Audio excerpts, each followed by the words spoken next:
Okay, we're live on 13 channels now. Okay. Broadcasting on 13 channels, or maybe 14. Hello, everybody. Debbie? Is that you? Debbie, is that you, Debbie? Who is that? I don't know yet.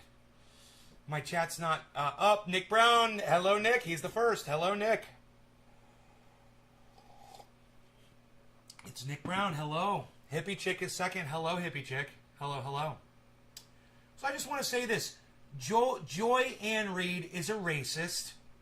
Okay? Yeah, she's a black woman, but she's a racist. Like Tim Black is. He's a black guy, but he's racist. You know black people can be racist too, right? Yeah, well, Joy Ann Reid is a racist, and I want you guys to hear what she says.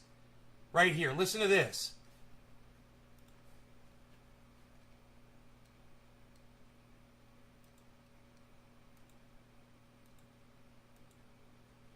If you've been watching the news for the past few days or on Twitter or TikTok, you're probably familiar with the name Gabby Petito, the 22-year-old aspiring social media influencer who was reported missing after her fiancé returned from their van life excursion without her. On Sunday, human remains believed to be Petito's were found in a national park in Wyoming. An autopsy is scheduled for tomorrow to confirm the identity. Now, it goes without saying that no family should ever have to endure that kind of pain. And the Petito family certainly deserve answers and No, but Joy Ann Reid is about to take everything that she just said, that the family deserves justice, and they deserve, to know what happened. Now listen to what she's going to say. And I don't even know what she's going to say, but I have a feeling. So let's see how good I am. Justice. But the way this story has captivated the nation has many wondering, why not the same media attention when people of color go missing? Yeah, maybe you people don't deserve all the attention you're getting for your daughter. You have every right to find out what happened to your daughter, and you have every right to justice, but, why are we trying so hard? You just completely reversed what you just said, Joy Ann Reid. You understand that? So let's go back and listen to her doublespeak. Pain. And the Petito... Now, it goes without saying that no family should ever have to endure that kind of pain. Oh, it goes without saying? Well, it's kind of funny, the fact that you even bothered to say it, because you don't even recognize the words that you're saying right now, Joy Ann Reid. It's like you're reading off a script that you never read, and you never comprehended. This fucking racist cunt bitch. And the Petito family certainly deserve answers and justice. But the way this story has captivated the nation has many wondering, why not the same media attention when people of color go missing? Well, the answer actually has a name. No. Maybe it's because the girl was famous, people followed her on the internet, and they're familiar with her, and they were actually looking at her like a member of their family. You stupid fucking cunt bitch. You ever think about that, you dumb fucking cunt bitch? You ever think about that? This is not making sense to some of you. That's fine. Move along. Move along if this does not make sense to you. Move along. Joy Ann Reid is a fucking racist. I'm calling out for racism. If you got a problem with that, move along. It's cool. You don't have to be here. This is how I do it. And if you don't like it, move along. If you want to hear this cunt get called out for the racist cunt that she is, stick around. Because there's more where this came from, I'm sure. We're just getting started. I want to hear her say this again. But the way this story has captivated the nation has... Oh, how dare it captivate the nation? How dare it? How dare it? She's not satisfied. She's not happy that some girl captivated the nation and it wasn't her. Many wondering, why not the same media attention when people of color go missing? Well... Why not the same media attention? When a famous YouTuber, TikToker, Instagrammer, I don't care what the color of their fucking skin is, I don't care where they're from, when they go missing, people give a fuck. It's because they've got millions of followers, you dumb fucking cunt. You stupid cunt bitch. Oh, this cunt should definitely rub you the wrong way. These racist black people drive me fucking crazy. It drives me fucking crazy. This is going to be the hill that this cunt is going to stand on because the media paid too much attention to a white girl for her taste. Get the fuck over it, bitch. How about that, you cunt? Get the fuck over it. All right? Too bad. You know? Fucking sucks to be you. She had a following. She was a podcaster. You know, a lot of people gave a fuck about her. It's not the fact that she was white. It's the fact that she changed lives. She touched people, and they loved her. That drives you crazy, doesn't it, Joy? So now you're going to attack her for being white? Let's find out. Well, the answer actually has a name. Missing white woman syndrome. Actually has a name. Missing white woman syndrome. Missing white woman syndrome. Missing white woman syndrome. Really? I've never heard of this. So if it has a name, let me look it up on Google. Let me just find out. Let me find out. Missing white woman syndrome. Definition. Wikipedia. Missing white woman syndrome is a term used by social scientists and media commentators to refer to the observed disproportionate media coverage. Oh. This was posted 14 minutes ago. You don't believe me? So some cunt, fucking feminist cunt bitch decided to go on Wikipedia and create the fucking term. And Wikipedia obliged and said, sure, make up your own fucking terms and give it credibility. I want everyone to look right here. 14 minutes ago. If we had done this show 20 minutes ago, the term missing white woman syndrome wouldn't have been a thing yet. But because Joy-Ann Reid said it's a thing, some dumb cunt got on the fucking internet and wrote it into Wikipedia to try to back her up, to back up her fucking straw manning. 1 day ago, how the media repeated missing white woman syndrome. Missing white woman syndrome.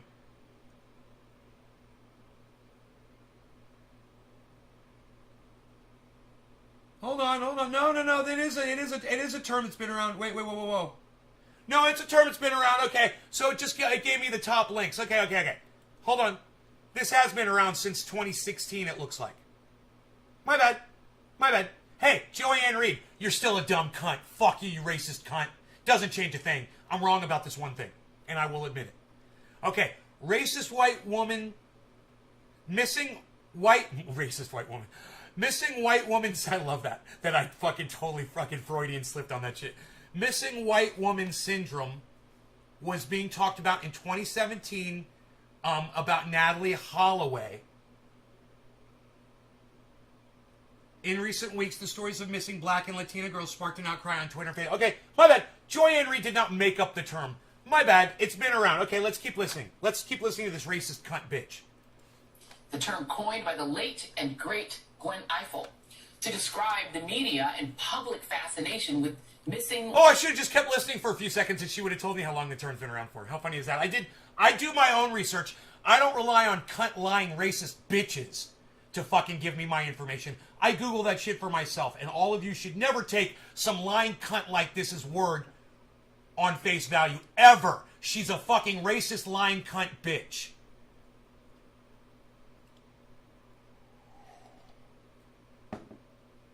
Yeah, and hey, Billy, that's a great question. Why isn't Joy-Ann Reid reporting on it? She's just talking about her racism right now. Why isn't she reporting on the missing black girl in where did you say that was? In Knoxville? What's her problem? She doesn't want to report on the missing black girl in Knoxville. She'd rather complain that the MSM never talks about missing black girls on mainstream media. Is this the most hypocritical, hilarious bullshit you've ever seen? This cunt, this dumb cunt, and I'm just going to stop at that. Let's keep going. This dumb cunt. White women like Lacey Peterson or Natalie Holloway, while ignoring cases involving missing people of color. Like you are? Like you are right now? Is race a part of national coverage? 100%. And the cases of Natalie Holloway and Lacey Peterson were actually sensationalized 2 decades ago. But what the entire media is missing here is that they were second to this story, not first. The reason that Petito's case gained such salience online is it was born of interest online. TikTokers, YouTubers, Instagram people, they considered Petito one of their own, and they got involved in the case to... I haven't even watched this segment yet.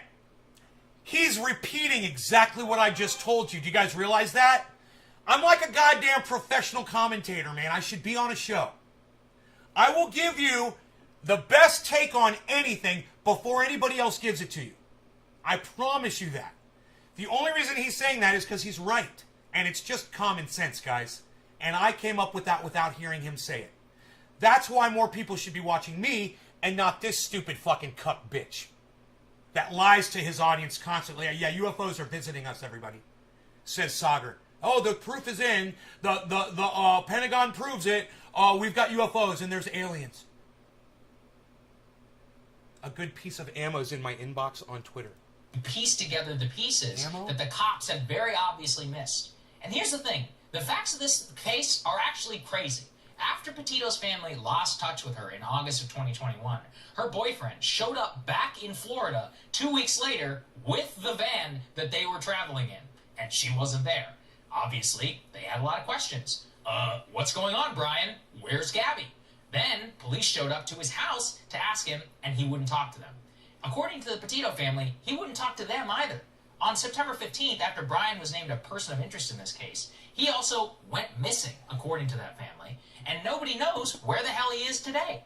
As people online became aware that Gabby was missing, a groundswell of online sleuths actually became involved. And what received particular attention was a resurfaced body camera footage of a police stop of the couple in Moab, Utah, where Brian and Gabby were actually involved in a fight on August 12th, 2021.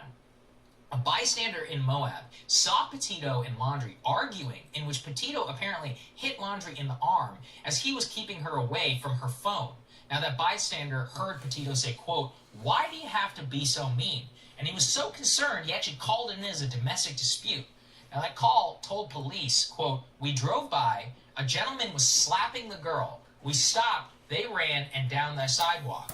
He proceeded to hit her, he hopped in the car, and they drove off together." Now, body camera footage reveals that after that couple was stopped in their van, Petito was in very obvious distress from talking to the officers. So for those who are just listening here, the audio, it's a little bit muffled. Here's a very small tidbit that just gives you an idea of what it's like. Yeah, I don't know.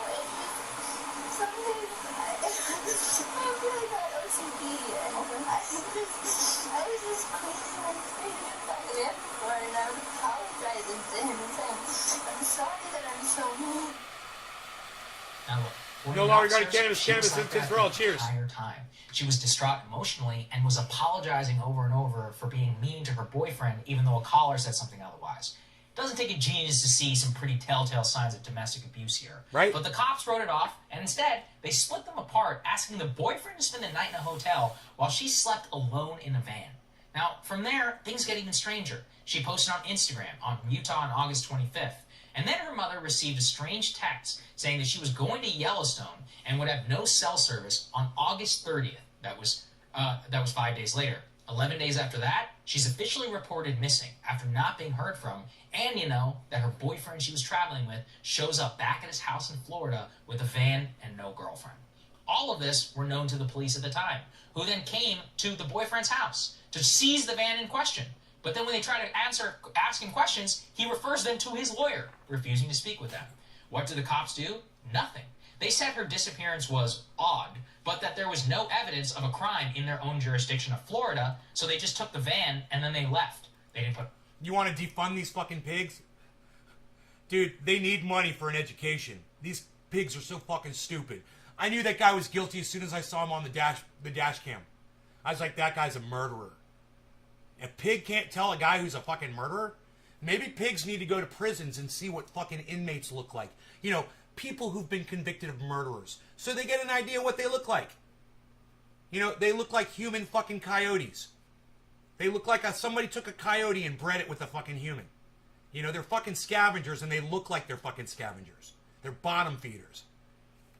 Put a car, they didn't pressure the family, nothing. So, lo and behold, a few days later, when the FBI decides that the Laundrie is now a person of interest, he's nowhere to be found. They literally let him skip town, even though the dude showed up at his house with the van they were both in and refused to talk to him.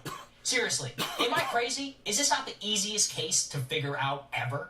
While the police were apparently letting the prime suspect go, people online were actually surfacing details everywhere. Geolocating, figuring out her past whereabouts. In fact, it was a pair of YouTubers themselves who happened to drive past Petito's den on August 27th in Grand Teton National Park, who then reviewed their footage and alerted authorities to the location where her body was eventually discovered. Various sightings of the couple have been reported, also on social media. The explosion of interest and a nationwide manhunt now underway for Laundrie at this time. But the review of the details is merely to underscore that both this is a pretty extraordinary case in which a person who already had a following on social media was involved in an objectively crazy situation, and where others sought to do what they could to try and locate her. And the nature of so much of MSNBC and CNN coverage in the last several days has been to essentially try and shame people for caring or tuning in or trying to help. But they ignore that unlike in the 90s, they aren't the ones who actually created the interest. It was organic. It actually stemmed from the facts themselves. I really don't know how many times we have to discuss on this show. Shaming people is likely to have the opposite reaction when you're trying to elevate something. And number two, I cannot think of a better opportunity than for anyone discussing the case, as I am right now, to draw attention to two big crises that we have in our society. Let me pause for 1 second. Hey, Lay Troll, I blocked you. You must have me confused with Dr. Cushman. Go head back over to his show. He likes people like you. I think you're a fucking cunt and I fucked your mom. You're probably my kid. All right, go fuck off. One is domestic abuse, which has actually skyrocketed during the pandemic, and for which so many women suffer. And two is missing persons. Advocates are 100% correct in noting how many minorities go missing in the country. There are a lot of resources that people should look into if they're interested in helping and being aware to find other people who are missing. Get stuck in the house together, man. Well-intentioned always people miss go crazy. Is that talking down to people almost never works. You know, while others have consternation. You got ladies' night out. You got fucking the golf course. You go going out drinking with the guys. You know, we've got baby showers. Oh, we're going to a baby shower. Oh, you know, men and women are always looking for excuses to get the fuck away from each other. To get the oh, I got to go work 8 hours a day. Oh, I got to go take care of the kids. Oh, yeah, let's have kids. That's gonna fucking be more of a reason for us not to be right up on top of each other all the time because you're gonna have to take the kids here and I'm gonna have to be at work and blah blah blah blah blah. You guys are just looking for excuses because we can't stand each other, man. Once we realize that about each other, this is what happens. Life has changed, man. You're gonna have to be more tolerant. I'm having to become more tolerant. Y'all are gonna have to become more tolerant of each other if you want your relationships to last. You need to fucking learn patience, man. You gotta learn to not be so narcissistic and not make it about yourself all the time. At looking at the interest in the case, I actually see a good thing. The authorities failed Gabby Petito, but a lot of people stepped up to try and bring closure to her family, and hopefully justice for her murderer. And I choose to see hope in that, and I see it as a spirit that perhaps that we can build on and help as many people as possible. I'm curious what you think, Crystal, because I think the reflexive nature to be like, oh, really? This white girl. Are you curious? Hey guys, thanks so much for watching. Yeah, he's so curious, so they fucking cut her off at the end of the goddamn show. Hey, Crystal, what do you think? Hey guys, thanks so much for watching. Shut up, Crystal! Change that goddamn ending on that fucking video. It sucks, and you sound like a fucking lunatic. Hey guys, thanks so much for watching. Hey, can we listen to that over and over and over and over and over again, please? That's right, you think, Crystal, because I think the girl. That's right. Thanks so much for watching. That's right. Thanks so much for watching. That's right. So much for watching. That's right. Guys, thanks so much for watching. That's right. Hey guys, thanks so much for watching. That's right. Hey guys, thanks so much for watching. Hey guys. Hey guys, thanks so much. Hey guys. Hey guys, thanks. Hey guys. Hey guys, thanks. Hey guys. Hey guys. Hey guys. Hey guys. Hey guys. Hey guys. Hey guys. Hey guys. Hey guys. Hey guys. Hey guys. Hey guys. Hey guys. Hey guys. Hey guys, thanks so much for watching. Hey guys, thanks so much for watching. Thanks so much for watching. Fucking hate that shit! God, your voice is annoying, Crystal! Your voice is so fucking annoying! I love you. But I fucking hate your voice! Get a better fucking microphone. I don't know what to tell that woman. She's very smart, and she's beautiful, but goddamn, shut the fuck up. Alright, write it down. Your voice is like fucking nails on a fucking chalkboard. It is so grating and hard to listen to. Yeah, I remember when I was younger, and I would meet someone on the internet. I'd meet a girl. And we'd be chatting and shit, and we'd be like, yeah, we should call each other. And I remember before the call, I'd always be like, God, I hope she's got a sexy voice. because, you know, I'm an audio guy, and even though I am losing my hearing, and I do tend to yell a lot more now, the sound of a girl's voice was actually pretty important to me growing up. You know, I was picky. You know, and if you didn't have a sexy, smooth-sounding voice, I wasn't going to be interested. You could be the most beautiful woman in the world, but if your voice wasn't on point, it just wasn't. It wasn't going to do it for me. I know that's kind of fucking weird, but I just like a sexy voice, man. I like my woman to have a sexy voice. Crystal fucking ain't got it, bro. She has not got a sexy voice.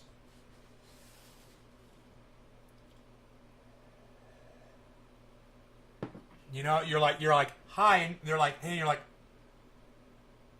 hey, yeah. Ugh, cringe. Anyway, let's talk about what Jimmy Dore found for us. A really good piece of video here. And it's just starting to get hot when I get in. So, you know, I'm 19 minutes in. I'm 19 minutes into this video, and we get.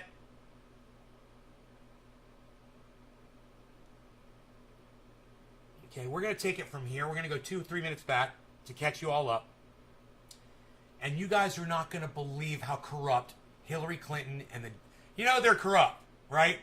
But the extent of corruption, it goes so far and so deep. And Jimmy Dore gets a whole bunch of it here because he's reading somebody's article. And I don't know who to give credit to. It might be Glenn Greenwald. It might be somebody else. So credit to whoever that is, and we'll probably get that in this report. But let's pay attention to what Jimmy's going to say for the next few minutes, okay? And we'll smoke while we do it. Let's bring out the bong. Is on private internet forums and chat groups. Blue and On is on cable news every single night, spewing deranged stuff like this. And there's the guy right next to her, Franklin Foyer. That's the guy there's the guy who took the bogus story from the Clinton campaign, published it. He knows it's a bogus story. So does he, and they're all sitting there lying. And you wonder why people don't trust the news? You wonder why people get their news from potheads on YouTube? You wonder why people do that? This is why. They're lying with straight... This is 2 years after that story was known to be untrue. There it is. And I just want to show you what WikiLeaks revealed. That the Hillary Clinton and the Democratic Party has a long list of their toadies that work for them in establishment media, right? Exclusive new email leaks revealed Clinton campaign's cozy press relationship, off-the-record Manhattan cocktail parties, planting stories with friendly journalists, all of it laid bare. And it's by Glenn Greenwald. And I just want, here's how they place the story. As discussed on our call, we are all in agreement that the time is right. Place a story with a friendly journalist in the coming days that positions us a little more transparently while achieving the above goal. Who should we have do it? We should have has a very good relationship with Maggie Haberman of Politico over the last year. As discussed on our call, we're all in agreement that the time is right. Place a story with a friendly journalist in the coming days that positions us a little more transparently while achieving the above goals. We have a very good relationship with Maggie Haberman. Now, let me tell you something about Maggie Haberman. The first time I heard her, I was impressed. She got in with Donald Trump and she exposed him, and I was like, that's some good reporting. And then, as time progressed, I started listening to Maggie Haberman because of that, right? And I started realizing, man, she's like a shit lib. She's a total fucking shit lib. In other words, she can't see the left for any bad that they do. At all. So when someone on the left fucks up, she won't talk about it. She chooses to not have that discussion. Right?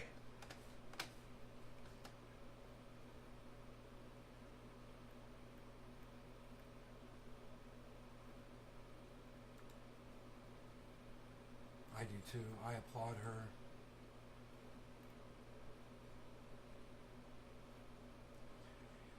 There's an upside. There could be a nameable strain in there. Where is this girl from last night? Okay, a slot that passed while I was working. Yeah, sounds like you're really interested. How the fuck was I supposed to know you were working?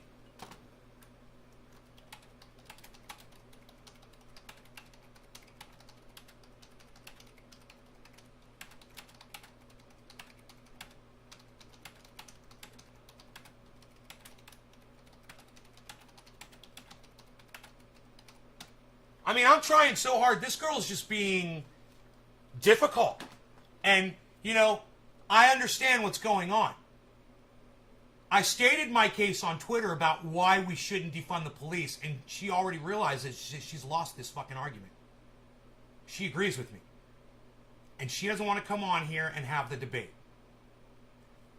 She's trying to say, why did you ask me to come on your show last night while I was working? And I'm like, how was I supposed to know your work schedule? We were having a discussion, and I said, well, why don't you come on the show? I'm live right now. Then silence.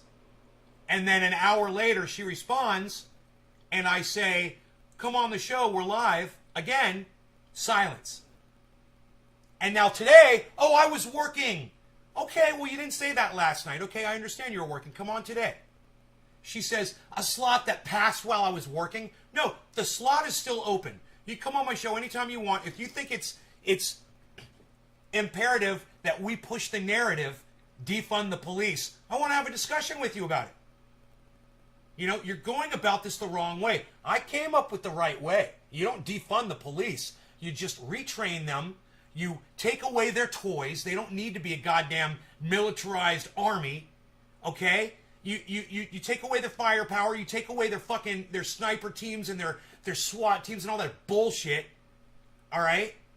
And their tanks and their MRAPs and their, you know, their armored personnel carriers and their fucking their noise cannons and their fire engine spray hoses.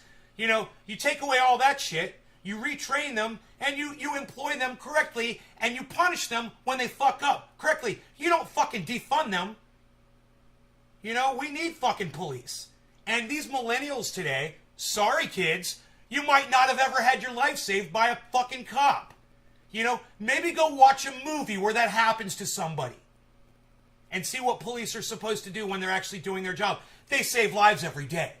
You know, right now, there's someone thankful for a police officer somewhere in the United States and somewhere in the world. Every second, there's someone thankful that there's a police officer there for them to help save their life. Because that's what police do. Now, yeah, they fuck up, and they need to be punished for that. And until we start fucking punishing them for this, they'll continue to do what they're doing. So that's all we have to do. Defunding them is just not the answer. That's all. That's the fucking argument. There's not even a debate to be had. And that cunt's a twat doesn't deserve a debate? Whoa, dude. Whoa, is that how you feel about her? Why don't you tell me how you really feel, bro? I mean, she was being a little evasive, whatever. You guys got in there and you fucking attacked her. I wasn't trying to attack her. I want to have the fucking debate. I want to have the discussion. I just want to prove my point to someone who has the opposite opinion. You know, I want to talk to someone who says defund the police, and I want to tell them why they shouldn't be saying that. Why what you should be doing is writing a bill to end police violence. Like I did years ago. What was it, 2017, 2014? I wrote a bill to end police brutality. That's how you fucking end police brutality. You don't just pull the rug out from all the police and think that, oh, and people are just going to stop doing crimes now. Everything's going to be fine. Until that day that there's somebody busts your door down and robs you or does worse. We need police. That's my argument. Come at me. You know, what's your argument? I'll bring you live on my show if you can fucking think you can explain that to my audience. I say they hand over all the tactical equipment and maybe we can make a compromise elsewhere. Apologies, she showed super inferior intelligence, yet she was trying to portray an IQ. I lost my shit. I know, Billy. I saw that too, bro. Hey, man. I don't attack people on what I notice about them personally. I try not to. I just want to have the debate about one specific ideology that I disagree with. You know, I'm feeling pushback, but you guys were rude to her. You guys weren't very accommodating to her, and that's okay. You guys, I want you guys to have my back, and if you guys are passionate enough to call someone a cunt on Twitter or to tell her to go fuck herself or whatever, if that's what you feel, fuck yeah, man. Fuck that bitch. That's how I feel. Fuck that bitch. You know, at the same time. You know, I wasn't really getting that from her at first. And I noticed, and I was like, well, okay, you want me to jump through your little hoops? Okay, I'll jump through your hoops. And you guys don't like to see me having to jump through people's hoops. And I love you for that. I love you for that. She was totally manipulative. She was totally being evasive and manipulative. And I watched the whole, you know, I was like, this is going to be interesting. Cool, we're going to have a conversation. Let me just say how I feel about this. Can't wait to hear what her response is. Her response was, a slot that passed while I was working? Yeah, sounds like you're really interested. I don't know, maybe she didn't see my responses. I literally gave her my argument. I said, what are you going to do when someone robs you? And her response was, bad guys aren't criminal. And then Billy Ballantyne went and looked up the word criminal, or bad guy, and the answer was a criminal. So that wasn't even it was just a straw man point that didn't even hit because it was not factual. It was a lie. Even though it was said very subtly, hey, you know, she's trying to straw man me. I know, I saw it. Billy fucking totally picked up on it. I love that, Billy. Billy totally saw that shit. He's like, she's straw manning you, bro. That's bullshit. I'm like, right on. How about we do this when it's convenient for you? You really want to have... You know what she tells me? Go watch Fred Hampton Leftist. I'm like, that Nick dude? No, thank you. That guy, like you, he calls cannabis pot and weed. You guys insult my intelligence when you do that. I don't want to talk to people that refer to cannabis as pot and weed. You guys sound like fucking idiots. You know, you're putting yourself down. You call yourself a pothead? You're going to go smoke some weed, pothead? You know?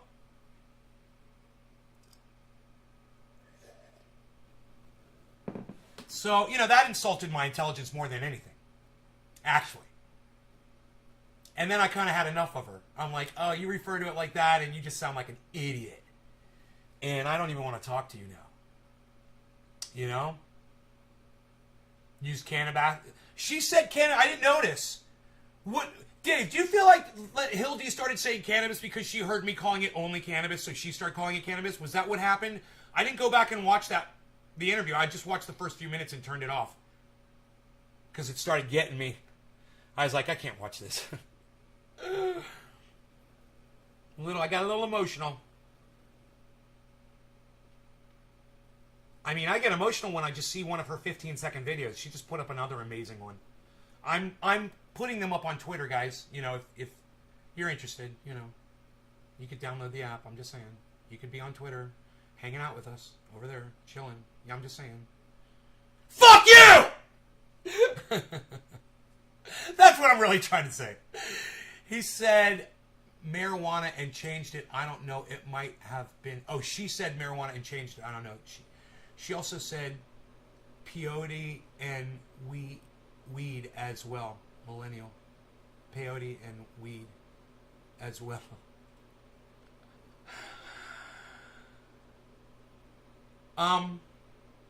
Yeah. I'd still have the debate with her, and I would be very respectful and nice. But I do not like her attitude towards me. But I know that she got that attitude throughout the course of us trying to have the discussion, and you guys interjecting your stuff in there, that didn't help. But I'm okay with that, man. I am totally okay with that, you guys interjecting like that. And I don't mind. I want you to know that. That's your opinions, and I want to hear them. That's what Twitter is for. More of that, please. Billy and Nick. And anybody else who got involved in that conversation. I wish you guys would go to my tweets and replies and get involved in these conversations. It makes them so much more fun for me.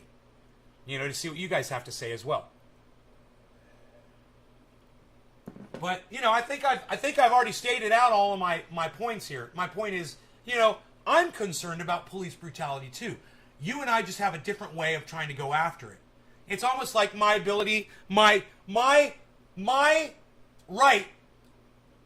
to possess a firearm. It's like the same thing.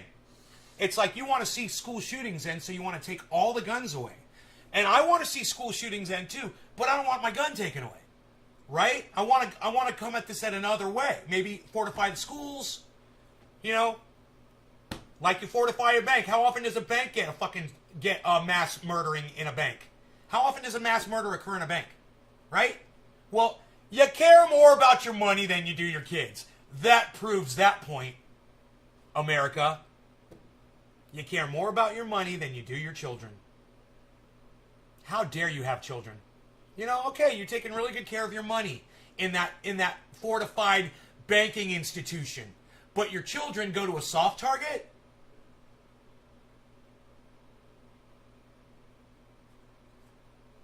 I don't know. Dude, am working. You can ask me when I'm available via DM, and I'm ET and I worked several jobs. If you really cared, you'd approach me with respect. This is clearly a bunch of retired dudes who want to rag on me, and I don't have time for bad faith attacks. You opened your... Hey, I'm glad you're watching, millennials. Listen. You opened yourself up to an attack when you came at me with your shit attitude from the very beginning. You know, you came at me with attitude, and I caught up on it. I totally got your attitude. And I was like, look, if you want to allow my audience to contaminate our conversation, that's on you. You know, that just means you have a thin skin, and maybe you need to improve your boundaries. I recommend you do that. Especially if you're going to, you know, get on the internet, put yourself out there, and put opinions out there that are stupid, like defund the pigs. That's just idiotic. You rely on police every day of your fucking life. You might not think you do, but you do. You're in a job right now. What happens when somebody breaks in there or the burglar alarm goes off there? You know, what happens when somebody leaves a car in the parking lot where you work, you know, abandons it? What happens when somebody dumps garbage? You know, what happens when there's a vagrant? You know, you have a homeless person and they're defecating and pissing on your front fucking steps of your job. Are you going to take care of that, millennials? It doesn't make sense. You know, we could easily have this debate by you texting me on Twitter and me saying my points on here. Easily. I don't have you on my show. This would take 3 seconds. You rely on the police.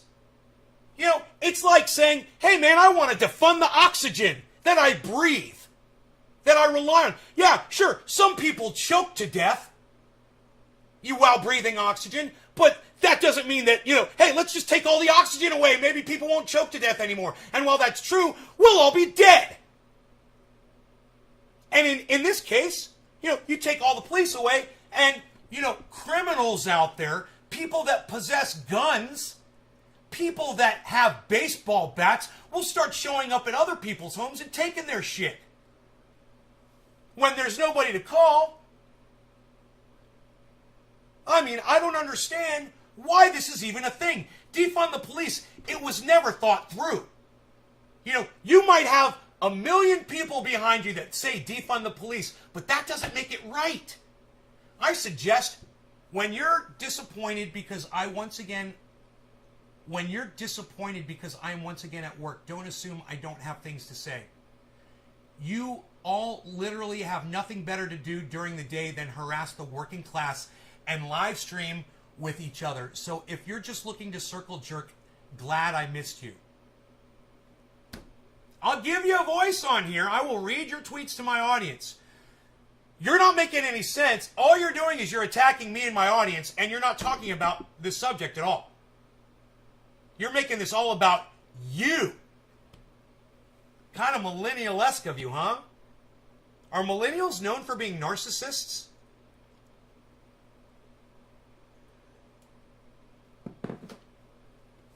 Millennial? And let me tell you something, millennial. Let me tell you something else. It's separatist. You know?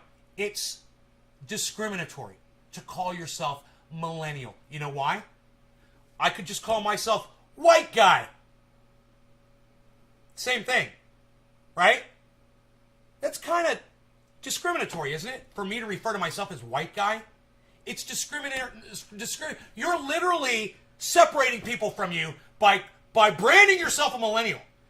Are those the only people you'll talk to? Are those the only people you relate to? Is that how you identify? By the year you were born? Something you had no say in whatsoever? You're proud of that? You know, you want to attack me personally? I'll fucking attack you personally. How about that? You like that? Let's talk about you, since you want to make this about you. Millennial splaining. You know? And I like your little sexist take on your name there too, on mansplaining.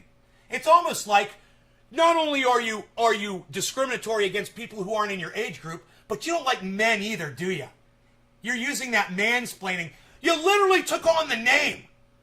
Yeah, that is your identity. Mansplaining, but now it's millennial splaining. Huh. Isn't that kind of funny?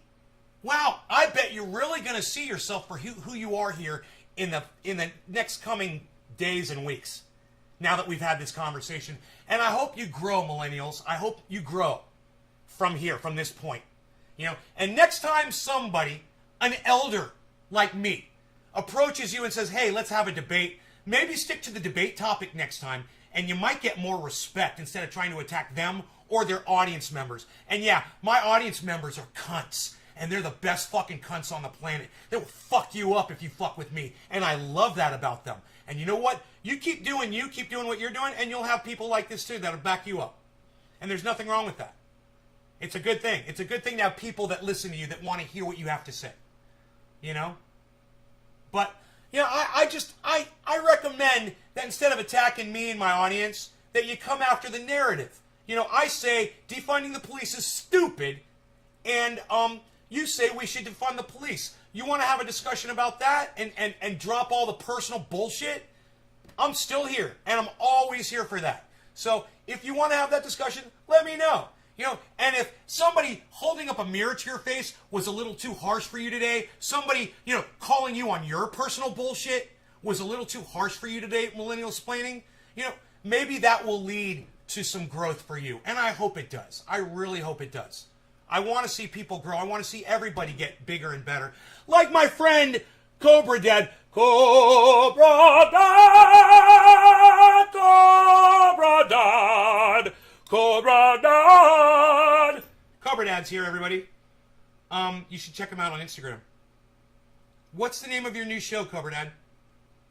I like the name. I can't remember the title, but I like it. Like having a job is some kind of a gold star. Oh, yeah. That was funny, right? The whole job thing. I caught all that. I just glazed over it. I don't even want to get into it. I'm not here to dissect her or what she says at all. I wanted to have a conversation about, you know, how stupid it is to say, to start a hashtag defund the police. It's just stupid. You know, when we should be ending police brutality and not defunding them. You just want to look at one aspect of policing, and that's fine. You don't fucking try to bring the whole goddamn thing down, man. It accomplishes nothing. God damn, man. I hate the fucking pigs more than anybody. Trust me, man. I fucking spit on a pig. I fucking hate them. But I also understand there's I hate getting a fucking needle in my arm too, but there is a fucking need for that. We don't necessarily like the things we need, man. Jagged, bitter pills that we have to take. Get used to them. You know, sometimes police do good things. And it's for that we have a use for them. For all the good that they do.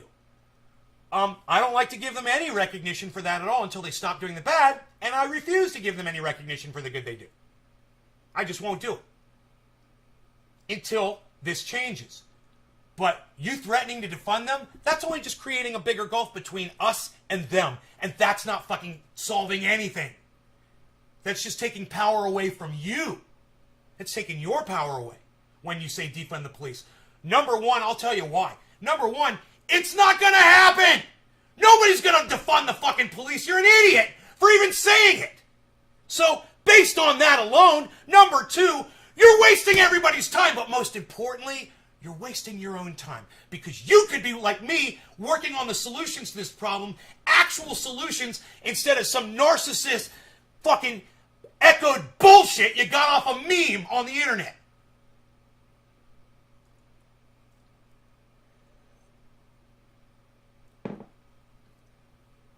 Hey, Debbie! Hi, Debbie. I'm so glad you're here. I was wondering what happened to you. You're kind of slipping, Debbie. I hope everything's okay at home. When Debbie's not the first one in chat, man, I am concerned. I'm getting to know you guys too well, man, and I don't like it. Is it 7:10? God damn you, hippie chick, with your fucking timeliness and your time posts. All right, it is 7:10. It's time to smoke, everybody. Per hippie chick. I've got this incredible... Now, we did get off track. And I'm glad that Millennial Splaining came in or tweeted at me and is watching the show, was watching the show. That's great.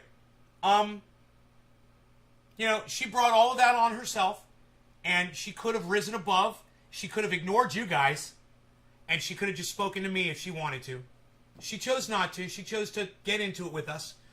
And unfortunately, you know, when you get into the mud, you get dirty. And I didn't want that for her. I really didn't. I didn't want to pull her down into our level. And that's exactly what we did. We pulled her down to our level. We trolled her down. I didn't want to do that. You know, I could see it happening, and I was kind of sad for the whole situation because all I really wanted to do was just try to convince her that defund the police is stupid. And she's not the person who came up with it. Someone else came up with that. She's echoing it. She's being a parrot, and she needs to realize that sometimes you parrot shit that doesn't even make sense. You know, you got to stop acting like a shit lib. And I know she's not a shit lib, but she's acting like the way someone acts when they ignore facts that are right in their face for allegiance to whether it's a narrative or a group of people, like a political party or a political objective, like defund the police or Medicare for all. And you're not willing to look at the negativity. You're not willing to look at the fact that it's never going to happen. You're not willing to look at the fact, you know, that's never going to happen. Of course that's never going to happen. So think about that. Defund the police. No. Defund the police. No. Defund the police. No. Defund the police. No. Defund the police. Defund the police. Defund the police. No. Please defund the police. No. Hashtag defund the police. No. If you don't defund the police, we're going to be really mad. No. Okay. So it ain't going to happen, right? So what is the solution if it's not defund the police? Can't we work towards the solution? Ending police brutality now? Can't we end police brutality? Yeah, reform the police. Reform the police. Well, yeah. Cobra Dad gets it. I'm having some health issues. Oh, Debbie, I know. I could tell. I'm so sorry, honey. I hope you get better. Whatever it is. For me, for my and your future reference, when I see you talking about a twitty and say the word debate, I'll stand back till it's obvious the debate will not happen. Okay. Billy, don't do that. Don't do that. Your opinion means more to me than some cuck bitch that I want to fucking debate. And millennials, I'm not calling you a cuck bitch, just so you know. I'm just talking about random motherfuckers. And millennials, I want you to know also, whether you're watching or not, I still have respect for you. I still have respect for you. You and I agree on a lot of things. And I want you to know that I know that. And I'm not mad at you. You know, you responded to my audience probably like I would have responded to somebody else's audience if I didn't know what I know today about people and narratives and opinions and getting along with other people. So I don't hold any of that against you. I want you to know that. And I assume you're going to go your way. You're never going to look at me or come here again. We deserve that because that's the welcoming we gave you. But at the same time, I want you to know that you'll always be welcome here. You want to have that discussion, and you'll find out that I'm actually a really nice person. And I am the kind of person you can talk to. All right? And I know we have a lot of fun on this show, and I do get into character a lot on it. And when it comes to debating, I'm out of character. When it comes to interviewing, I am out of character. So if you want to meet the real guy, if you want to meet Ben Shader, and you want to have an adult discussion about this on my show, and I won't be playing the character Trendy Nay, I promise you that. Feel free and feel comfortable enough that you could come here if at some point you decide to do so, and you will experience absolutely no animosity from me for anything that's been said up until this point. None. We'll start with a clean slate. We can have the discussion.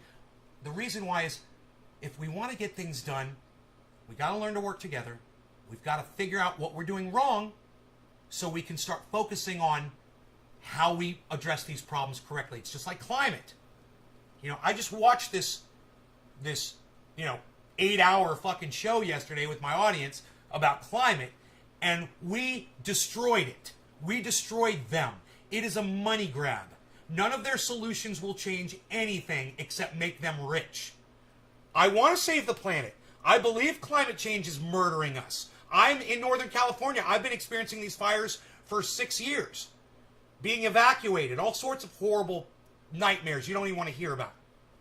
Understand, I care.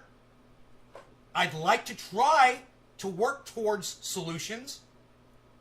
But I also understand that, Marjorie Taylor Greene saying that Jew lasers from outer space caused the NorCal fires ain't the way to fucking go about fixing the problem. And saying defund the police ain't the way to go about fixing the problem. So let's just start with that. Let's just start with saying and admitting that the hashtag defund the police not only doesn't make sense, it won't fix anything, and it will never happen. So why fight for something that you will never get? Why fight for something that you know will never happen? You've got to realize that that's never going to happen. Right? As soon as you realize that, then we start looking at my bill. And we've talked about your thing, defund the police. It doesn't work. It's never going to work. It won't ever be accepted. But my bill, not only is my bill great. Hill D just tweeted thank you to Dr. Destructo.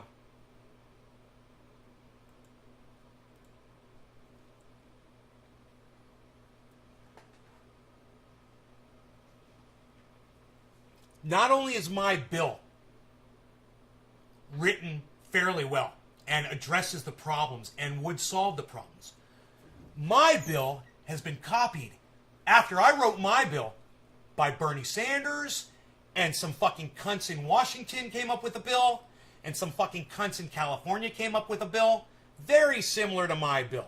So you got to ask yourself, does Nay really have it right? Come look at my bill. See what I wrote back in 2014. I've been talking about this for years. That's why it was so easy for me to take the fucking legs out from underneath your defund the police argument. You literally, it just doesn't make sense. And anybody that just listened to this conversation with common sense and isn't some kind of a defund the police shit lib, and I'm not saying that it's a shit lib, I'm saying that it's a blind person to defund the police, right? Someone who is blind to that cause and won't listen to reason, listen to this and be like, he's right. I do want to end police brutality, and defunding the police won't work. So he's offering a solution. Let's look and let's at least talk about his solution. Let's start there. Let's start with something that will work at least. Man, you got a bucket of water, and I've got a can of gasoline. We've got a car with no gas in it. And you're like, yeah, but I got this bucket of water here. Millennials, your bucket of water isn't going to help us right now. And that's all defund the police is. It's a bucket of water for an empty gas tank. I mean, it seems like it might do something. It's liquid, and it pours just like gasoline. Right? It's a facade. It's a mirage. It's a joke. And anybody with even a low IQ and common sense can figure out that defunding the police in this country is never going to happen. TJ Hooker, man. Are you fucking kidding me? This country was built on, the Marshall walking down the street and keeping order. You know, those are our heroes. You know, Bruce Willis plays a cop in the movies for a reason. America loves a cop. Seriously. Think about all the cops and all the TV shows personified, all the movies. Think about it. There's a lot. SWAT. Right? Hey, what about the longest running live show of all time? Isn't it Cops?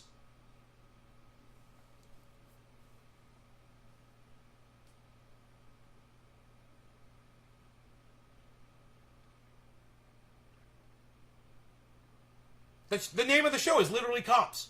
I don't know if it's the longest running show, but it has been around for a long, long time. I don't know if it's still going. People love Cops. And, you know, we would watch Cops. We'd get high and watch Cops at night. And then we'd go out in the street and protest cops for beating up what we perceived to be a bad guy or gang member or rapist or, you know, someone that was just disobeying the law. How dare they?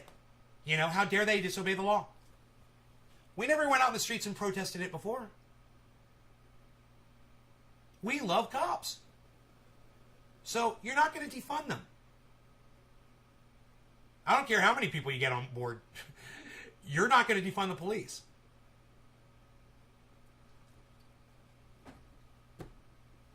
I'm just trying to get you to look at the solution instead of something that will never solve anything. Something that won't even get off the ground. You think you have an argument for all of that? I want you to write it all down in a tweet and tweet at me. No, I'm just kidding. If you think you have an argument for any of that, you're more than welcome on my show anytime. No hard feelings, millennials. I want you to know that. We can be adults. We can be friends. You might be surprised to find out who I'm friends with. And you might find out that we have very common friends. But I'll tell you this right now. You want to start respecting yourself a little bit more? Consider calling cannabis by its name instead of the words that the people who had it banned and outlawed gave you to keep us subverted, to keep the entire movement down on our knees. Potheads, weed. Guess what the word weed means when you look it up in the dictionary? A useless plant.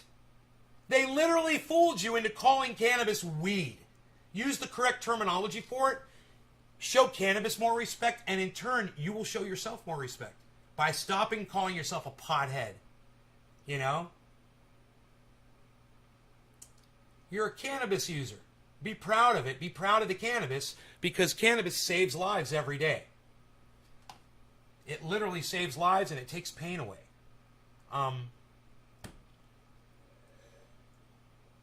You know, today I smoked some dabs and didn't kill somebody. I'm telling you, it's been saving lives every fucking day. She's taking so much heat for so many, but she keeps doing it. That's right. She does take a lot of heat, and that's why she could use your support, guys. Hill D, please be one of those people that follows her and supports her and retweets her and re-TikToks her and does all that shit. Or, like Billy, mimics her. Please.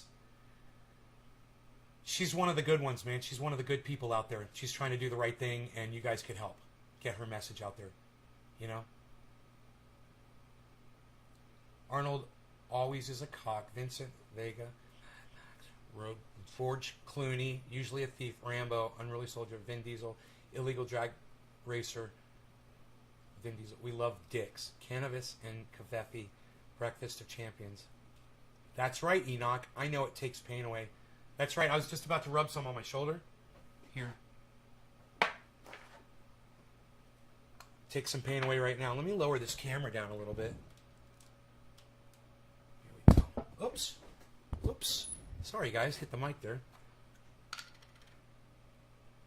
I think I'll put some here first.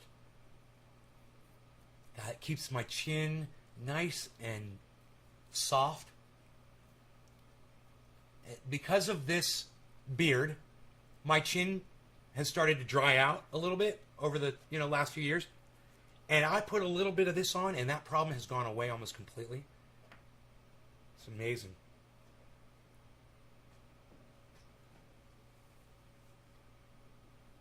That's the stuff. Man, I haven't done this in a while. I think working out has really helped my shoulder pain. I just followed Hildy on Twitter. Good, Enoch. Thank you for doing that. The rest of you guys, please be active on social media, guys. Please be like Enoch. Everybody. Man. That feels pretty good. It's like lubing up the goddamn Tin Man from the Wizard of Oz. All right. So, Jimmy Dore is exposing Hillary Clinton here. Okay, from a story, I believe it's from Glenn Greenwald, but it might be somebody else. My bad for not knowing the author. That is saying that in an email from her lawyer, they said, we need to get this story out to friendly mainstream media outlet representatives who work with us and make us look good. So, they literally have a list of friendly reporters who they trust to push their narrative on us. So when they do something wrong, they don't have to worry about these people exposing them. Dude, that is earth-shattering news. Because on a personal perspective, I didn't realize that politicians and reporters had these kinds of relationships. That's the kind of relationship that a politician has with a lobbyist to push influence. As it turns out, and you're about to see the names of all the cunts, it goes way deeper than corporations. It goes right into the mainstream media, and it oozes out of your television sets, your internets, and your radios, everywhere you get this bullshit from. Listen to what Jimmy Dore is about to say. And I'm sorry to have to take you guys so far away from this and bring you back in. Let's try to stick with me on this. All right, here we go. We have had her Bong tell rips. stories for Cheers. us before and have never been disappointed. While we should have a larger conversation in the near future about a broader strategy for re-engaging the beat press that covers Hillary, for this we think we can achieve our objective and do the most shaping by going to Maggie. And I just want to show you, here's the list. Here's a list of the journalists that were working for them. Columnists, pundits, Kiki Finney from the Lead, this week's work, just to start. Additional surrogates, Philippe Padet. Okay, so Dan Balls, Wolf Blitzer, Gloria Borger, Mika Brzezinski, David Brooks, Gail Collins, John Dickerson, E.J. Dion, Maureen Dow, Ronan Farrow, Howard Feynman, Ron Fournier, Mark Halperin, Chris Hayes, John Heilman, John Carl, John King, Mara Eliason, Rachel Maddow, Ruth Marcus, Chris Matthews, Dana Milbank, Andrea Mitchell, Nora O'Donnell, Robin Roberts, Eugene Robinson, Charlie Rose, April Ryan, George Snuffleupagus, Robin Sproul, Carol Tumulty, and Jeff Seleni. That's just the... He said George Snuffleupagus, guys, instead of Stephanopoulos. Did you guys catch that? You guys, at the top it says, this list needs work just to start. This is a list of everyone that they feel comfortable with to push their narrative. Oh, Wolf Blitzer, the head of CNN. Rachel Maddow. This is the Clinton campaign, guys. Dude, mainstream media was working intertwined with the Clinton campaign. They were fucking intertwined. It wasn't just, hey, we got a good story for you. No. It was, you give us a good story and we'll make sure to make you guys look like fucking angels. That's the deal. That's a long list. Mika Brzezinski from MSNBC, from Morning Joe. Dude, they had every single fucking one wrapped around their finger, man. He's like, any one of these ones will do. Any one, just fucking hit any one of them up. They all got our back. Hey, here's some lies about Russiagate.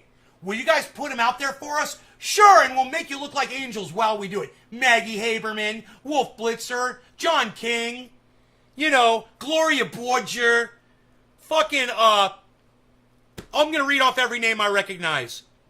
Mark Halperin, Chris Hayes, John King, Rachel Maddow, Chris Matthews, Andrea Mitchell. You know, I've said good things about some of these people before. Charlie Rose, George Stephanopoulos. Jesus fucked himself. That's just the list we got. That's just the ones we know of for sure. Super sure. Sickening. So I just want to go back to this. So just so you know, that's why no one trusts the media, because they're liars and they're paid by the establishment to lie, and that's what they do. All There it those is. people there Pay attention. are paid liars. Pay attention. Okay. They're all paid liars. According to Steele, All right, it he was says Michael it. So He says Steele it the right guy- there. Listen. So I just want to go back to this. So just so you know, that's why no one trusts the media, because they're liars and they're paid by the establishment to lie, and that's what they do. All those people there are paid liars. The Again. media, because they're liars and they're paid by the establishment to lie, and that's what they do. All those people there are paid liars. The media, because they're back to this. So just that's why no one trusts the media. That's why no one trusts the media. That's why no one trusts the media. That's why no one trusts the media. That's why no one trusts the media. That's why no one trusts the media. That's why no one trusts the media. That's why no one trusts the media. So that's why no one trusts the media. You guys should be grabbing this video and putting it all over the internet. Not my video. So I'm going to give you a link to this one. All right? Like I said, this ain't about me, guys. And it generally never is. It's about the message. Some of you guys might confuse that. So, here's what I want you to do. There's a link in the chat. If you're watching from anywhere but Facebook, you'll be able to grab that link. It's Jimmy Dore's video. Go ahead and share Jimmy Dore's video. It's got almost 80,000 views. That's pretty good. It should have 1 million. Everyone should know about mainstream media. You guys should tweet this at Wolf Blitzer. You should tweet this at John King CNN. You should tweet this at Rachel Maddow, MSNBC. You should tweet this at Chris Hayes. You should tweet it at Gloria Borger. You should tweet it at all of them. And keep, Ronan Farrow's on there too. I missed that. He's bought too. Ronan Farrow. Nice, huh? I used to have respect for that guy. Wow. He's a cunt too. They're all fucking cunts. You notice there's nobody from Fox on there or AON? No, because they just go out of their way to serve Donald Trump. So they're just as bad. And if this was, any kind of a Trump story, it would go to all those people. I mean, duh, hippie chick? Because they're liars and they're paid by the We're talking about Hillary establishment Clinton, hippie to chick. lie, and that's what they do. All those people there are paid liars. Okay. According to Steele, it was Michael. So Steele, the guy who put together the dossier, he was paid over $100,000 to put together a bunch of garbage they're just made up stories. It was Michael Sussman in July 2016 who first informed him about the Alpha Bank server story. So again, more proof that it was Sussman who made this up. Sussman efforts yielded purported DNS traffic between a Trump-adjacent marketing server and the Alpha Bank in Russia. Sussman concealed this plot from the FBI along with the fact that he was billing Hillary Clinton for his involvement. So this guy was completely, first of all, I know the FBI knew he was working for. So that's the thing that when I first read the story, I'm like, wait a minute. The FBI didn't know that guy was working with the Clintons? Of course. Well, the meeting with the FBI, for example, where he tried to push the story, or did push the story. I'm sorry, hippie chick. Sometimes I forget we're all getting high. Hopefully you're getting high too. He billed Clinton for that. No longer meeting going to cannabis. called Cannabis Work isn't and just for all. Cheers. Communications regarding a confidential project. Temporary- Now realize what he's doing. Sussman, working for Hillary momentary Clinton, lapse of is reason. going to the Yeah. FBI Due to a bomb and raid. pretending he's not working for Hillary Clinton, at the same time billing Hillary Clinton for that meeting. That's ballsy. And what that tells me is they're all working together. Hillary Clinton wasn't worried about the FBI finding that out. In fact, according to Durham, all or nearly all of Sussman's work pushing the Alpha Bank story was billed to the Clinton campaign. Hiding the money trail was established Russiagate practice. His law firm, Perkins Coie, and the Clinton campaign concealed that they funded the Steele dossier until a subpoena, I remember when this happened, until a subpoena from the House Intelligence Committee forced them to admit the truth on October. Yeah, you did. They had denied I think you did. they had denied it, that they had anything to do with the funding of the Steele dossier, and then they had to admit that they did. They paid Agent GPS who got the thing for Steele to do it. The FBI also concealed Steele's Democratic funders from the FISA court when it used the dossier to show they used that. So Clinton funds, gives money to Steele to print a bullshit dossier about Trump. Then the FBI takes that dossier to the FISA court, doesn't tell the FISA court that this was funded by opposition research by the Clinton campaign. They conceal that. Why do they got to be lying? Because it's all made up. That's why. Along with the FBI, by the way, that's how they got the warrant to do a tap on Carter Page. And again, remember, you can do there's a two-hop rule. So if they got a warrant for Carter Page's phone, they can also listen in on anybody he talks to and anybody that person talks to. That's called the two-hop rule. Whoa, you think you live in a free society, huh? Along with the FBI lawyer who previously pled guilty for lying to the FISA court to spy on ex-Trump campaign official Carter Page, it's clear that much of the criminality of the Russiagate was not from anybody in Trump-Russia collusion, but by those who fabricated. So again, it wasn't Trump and his campaign that is the criminals in this story. The criminals are the Clinton campaign and the FBI. What do you mean the FBI? We'll get to that.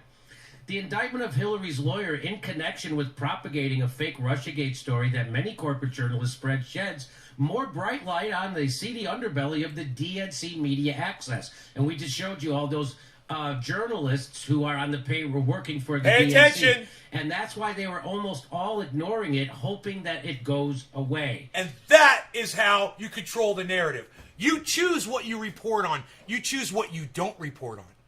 And you flood the show with all of your shit, and then people never hear the other side, or people never hear the reality of what's going on, or people never hear what you don't want them to. What Hillary Clinton doesn't want you to hear. These fucking liberals with these shit libs with their fucking censorship and their narrative control. They're fucking Nazis, man. They're fucking Nazis. That's what the Nazis did. They did propaganda. And that's what these motherfuckers are doing. I wonder if Jimmy Dore is going to say propaganda on here, because that's what this is. When you control the narrative, you're producing propaganda. And that's what Hillary Clinton fucking did. With Bill Clinton backing her, and all of those cunts in mainstream media were their fucking army of misrepresentatives for the fucking facts. It should make you sick. This is a huge fucking story, guys. This is way bigger than, mainstream media, favors the goddamn liberals. This connects them and makes them complicit and makes them fraudulent and makes them rotten. No good, to be tossed out in the garbage and never listened to again. I guarantee you this. You want to do a good thing? Take Jimmy Dore's video that I've given you the link to. I'll go ahead and I'll tweet that out for all the people that are watching from Facebook. All right? You persist on watching from fucking Facebook. All right. There is the tweet of Jimmy Dore's video. You can go to Twitter now and you can retweet Jimmy's video. That cover. You don't even have to retweet my video or put me out there at all. You don't have to support me, even though I am covering the entire thing here concisely and in a really good way. And, if I were you, I would rather someone see this, me talking and really highlighting the things that Jimmy just glazes over really quickly during his show, than just share Jimmy's, But that's up to you. You know, we'll see who you really want to put out there, and you go right ahead. There's the opportunity for you to put this narrative out there. But if you want to do something really good, share Jimmy's video out there, tweet it out there, put it in groups on Facebook, talk about it on Facebook, put it on Twitter, put it on fucking, make a video on YouTube about it. Do whatever the fuck you can, right? To get more people to stop watching all of those shows so that their total number of views goes down. They lose their viewership, people stop advertising, and they fucking go out of business. And only the companies that are doing it right will survive. You guys can help by, just sharing Jimmy Dore's one video. You don't want to go follow him. You don't want to go watch him. You don't want to participate in his live stream. Fine. He talks about shit like this all the time. My audience doesn't find this interesting. But I'll tell you, that one fact that he's covering right there certainly is, and it should concern all of you. And if it does not, well, then you're just fucking, goddamn, what the fuck are you even doing here, man? What the fuck is your point, Do something. The indictment approved by the Biden Department of Justice. Activate, not man. Trump's Department of Justice. The Biden Department of Justice and his Attorney General explicitly states that the Trump Alpha Bank story is a sham. And yet most of the journalists who spread it, Natasha Bertrand, Franklin Foyer, Dexter Filkins, Chris Hayes, have barely acknowledged it, let alone grappled with it. This is the perfect microcosm of the Russiagate fraud that the country endured for 4 years. Hoaxes were repeatedly cooked up by private intelligence operatives working for the DNC or anti-Trump factions within the CIA and the FBI, and then fed to friendly reporters who laundered the falsehoods by publishing whatever they were given without the slightest concern for whether they were true. It's just a small, this is from Isaac Shore over at the National Review. He says it's just a small sampling of the journalists who were swept up in just one botched story on the Trump-Russia relationship. But it's nevertheless frightening how easily a campaign's political and very well-placed personnel interests set wheels in motion at the FBI and in most major American newsrooms. Wheels that stayed in motion for the better part of half a... Look at that. What's happening right there? I see some activity. I'm seeing activity.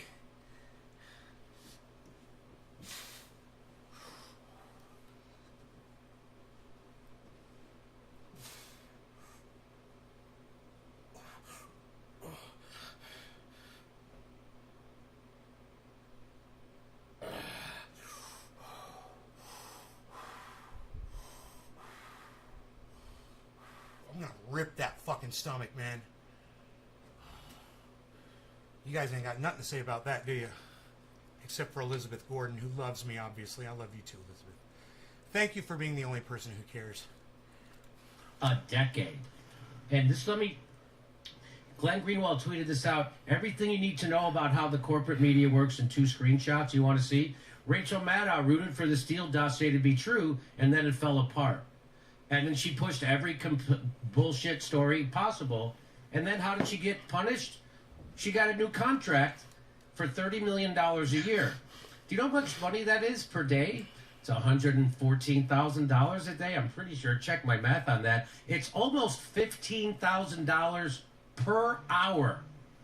That's what Rachel Maddow makes. What? Almost $15,000 per hour. Jesus Okay. Christ. Now, how did she handle this revelation that this story she and her whole network has pushed that is completely bogus? How did she handle it?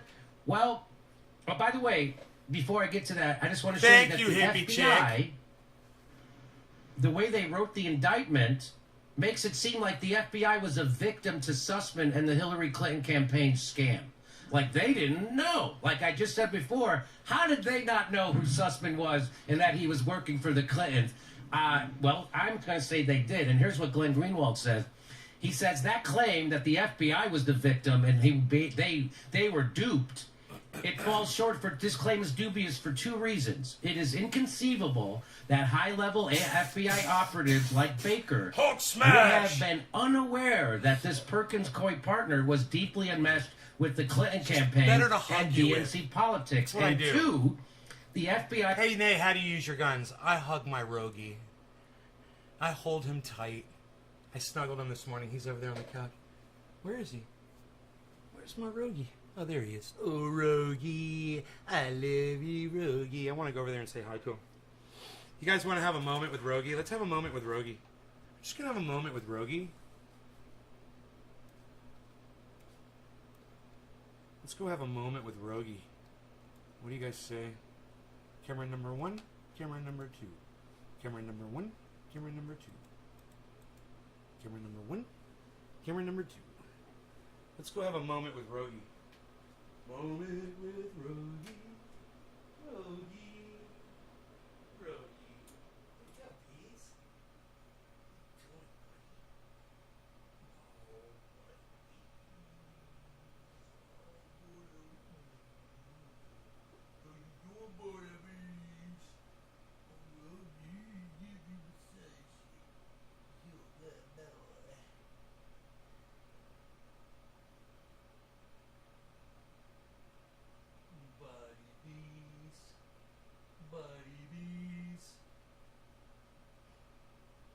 Buddy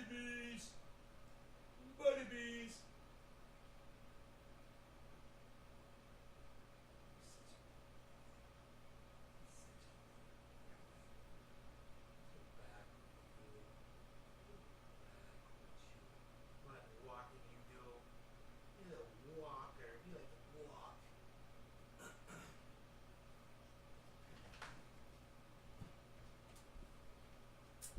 That's my buddy bees. My buddy bees. I love my buddy bees. I loves my buddy bees. My bees. My bees. My bees. I love my bees. I love him. I concluded very quickly that there was nothing to the story, yet never said anything, allowing #resistance journalists How much more to of this? continue telling the public There's still that like this fraudulent story 8 was minutes of true. this left, something like Indeed, that, 7 Sussman's minutes own left. Twitter account reveals an obviously close relationship with that FBI I wonder if he's gonna official, call this James propaganda. Baker, throughout the summer. That's what of I want to hear. I'm going to 2016. speed it up. But the FBI, still under the command of former director James Comey, chose to say nothing about its findings, which debunked the Trump Alpha Bank fraud. So they had already debunked it, yet the FBI kept it to themselves. got And like then they 5 pretended minutes like they now. were the dupes of this scam, when of course they knew exactly who Sussman was. So Glenn goes on to say, this in turn allowed the same army of liberal employees of media corporations that perpetrated most of the Russiagate frauds to continue to deceive the public into believing that it was true, long after it was clear that it was Army fiction. of liberal And so employees. that's the FBI's complicity in this. Well, go And outside, now watch how Beagle. Rachel Maddow, who just got a $30 million contract for reporting stuff like this with a straight face, how did she cover this story now that it's been confirmed it's a garbage story? Did she cover it as a garbage story? This is how she covered it. On Thursday, Maddow called one of the countless resistance prosecutors in the MSNBC stable, Bard McQuaid, to impugn the charges against Hillary. So they're trying to discredit this indictment. That's how MSNBC and Rachel Maddow is reporting this. They're trying to discredit the indictment, which discredits the story. So the duo implied that the case was brought only to beat the expiring statute of limitations, insisted that the indictment should not have been brought because the lie was not material to the FBI's investigation. So it's okay to lie to the FBI as long as you don't think it's material. And it implied that it is merely an attempt to appease angry Trump supporters demanding indictments from Durham. It was left unexplained why Merrick Garland would go along with such. So there's Rachel Maddow saying that, they're just doing this to appease Trump voters, and it's a garbage thing anyway. Well, Merrick Garland why would he go along with this? That's a Biden appointee. Why would he go along with it? They never talked about that. It never brought it up. And so here's my last slide. We'll go back to Aaron. We have yet again convincing evidence of the axis of power. The DNC, their corporate media allies, and the security state services that again and again conspired with one another to disseminate false Russiagate stories to the public. That's how it works. DNC establishment figures, the corporate media elites, and CIA and FBI and the NSA. So let me bring back in. Were you surprised? And first of all, Rachel Maddow again getting $15,000 an hour to lie to you, do a worse job than I am in my garage. What would you like to comment on the rest of that story? Go ahead. to me, it's a good illustration how the news media is faker than Hollywood. Like in Hollywood, the highest paid actors, they have to have some talent, right? Like they have some ability at what they do. Whereas in news media, the worst journalists possible, the people who like push frauds and lie to their audience constantly, get paid $30 million a year. I mean, that was Rachel Maddow. That was a consequence of Rachel Maddow pushing the dumbest conspiracy theory of all time for 4 years. She got $30 million because it was good for MSNBC's ratings, and the rest of the hosts aren't really attracting anybody. So that's the talent they had to go with. But yeah, it's like it's it just speaks to what a joke our media has become. And on that point, you see this indictment after 4 years, where any single possible development in Russiagate, like a hearing or an indictment, whatever. There was like 10 minutes left. My bad. It was like, my bad, guys. There's a lot more time left. Now we get an indictment for someone involved in pushing a scam to in the service of the Trump-Russia conspiracy theory, and like we're covering it, but otherwise it's been mostly ignored. And people like Maddow and the New York Times have been doing their best to downplay it. The like Maddow did, her story came out. Her segment came out the night before the indictment. So she wasn't covering the indictment. She was covering a leak from the Sussman camp about the indictment and totally spun it in the service of their narrative that this was just some trivial charge. So she didn't actually cover the details of the indictment that came out the next day, which showed that the Trump Alpha Bank story, which she had pushed and praised Dexter Filkins for, talking about how blessed we are as a country, how that was a result of a conspiracy, a fabrication. So she has not yet reported that on her show, and neither I think is anybody else at MSNBC, because, again, they're not there to report the news. They're there to push a narrative in the service of their partisan affiliation, which is the Democratic Party. And look, taking the big picture here, when you look at every single plank of Russiagate, all of it directly comes from the Clinton campaign, all of it. So the first thing is collusion, right? Where does that come from? That started with the Steele dossier, paid for by the Clinton campaign. Then there's this theory, and part of that too involves fabricating this Trump-Russia bank story, which again was paid for by the Clinton campaign, overseen by their lawyer. He billed the Clinton campaign for it. Okay, so that's collusion. It comes from the Clinton campaign. Then you have this thing about social media, Russian social media bots, and this theory that swung the election for Trump, and then these Russian trolls waged this sophisticated brainwashing American operation that duped millions of Americans into not voting for Hillary Clinton. That also comes from the Clinton campaign. The Washington Post revealed this, that Facebook, when they initially looked at all these Russian social media ads, they concluded that this was just basically a commercial operation of people putting out, these memes and ads to try to get traffic, to try to target certain audiences like evangelicals and African Americans, build a following which they could then leverage to sell ads to vendors. Okay, that's what Facebook initially concluded. But then veterans of the Obama and Clinton campaigns, they looked at this and they came up with theories that really this was part of an operation to swing the election. And Mark Warner, the head of the Intelligence Committee in the Senate, he personally flew out to Facebook's headquarters and shared with them this new theory. And not long after that, at a time when Facebook was facing heavy scrutiny from Congress and wanted to play ball, then Facebook came out with this new theory that really this was the Russian government trying to interfere in our election. And Facebook apologized, and that was supposed to be this big scandal. And then we I've got it sped up because I'm in a hurry to get through this. Have the foundational claim, the thing that started it all, this allegation that Russia hacked the DNC, stole emails and gave them to WikiLeaks as part of this operation to install Trump. Well, where does that come from? Who generated that? That comes from a private company called CrowdStrike, who was hired by none other than Michael Sussman, the same guy who's now been indicted by John Durham for taking part in, for lying to the FBI about a fabricated scheme that he was pushing to tie Trump to Russia. So it raises new questions about, just how far does this scam go? And all of us have been told for 4 years that if we question this allegation that Russia hacked the DNC, that we're... Elon Musk's wife is leaving him.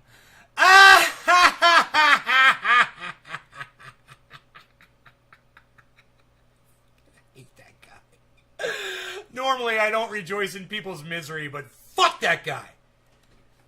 Committing sacrilege, we've been attacked for it. So we have to trust whatever the FBI and CIA tell us. But the fact that Sussman was involved in hiring them, the fact that Sussman hired them at the same time as his colleague at Perkins Coie hired Fusion GPS to concoct the Steele dossier, and the fact that we haven't seen any of the evidence used to you could give them tea for everything, dude. It can always be tea till the very end. If you're doing compost tea correctly, it's just water with some bacteria in it, man. That's all compost tea is. So it's almost like you're flushing the whole time you're watering. Make this attribution to Russia, plus the fact, and we've talked about this before, that we learned 3 years after the fact that the CEO of CrowdStrike, Sean Henry, he admitted under oath that while in public his firm was accusing Russia of stealing emails from the DNC, that he told them under oath that actually they had no evidence of it. They had no evidence whatsoever. And the media, no mainstream liberal outlet has reported this. I just put a stem in. And he admitted that in, pretty sure, 2017.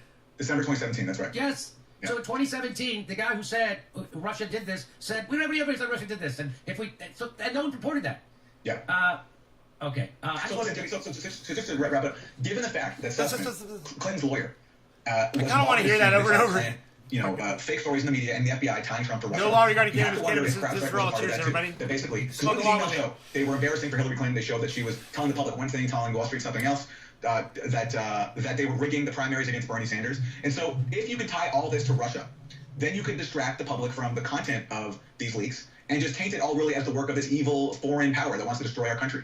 And then if you can tie Trump to Russia, then you can basically distract the public from all this. So, we don't know for sure what actually happened, but that is my speculation about what actually happened. Is that basically, just as Fusion GPS was brought in to do a job tying Trump to Russia, so was CrowdStrike. And, so some of us are out there still trying to report the story and get more information because, for example, the public has never seen the reports that CrowdStrike wrote and that the FBI relied on. Remember, the FBI did not inspect the DNC server itself. It relied on CrowdStrike's forensics. So there's a lot that we don't know, but a lot that raises suspicions that the rest of the media just is not following because they were too busy parroting the Trump-Russia scam.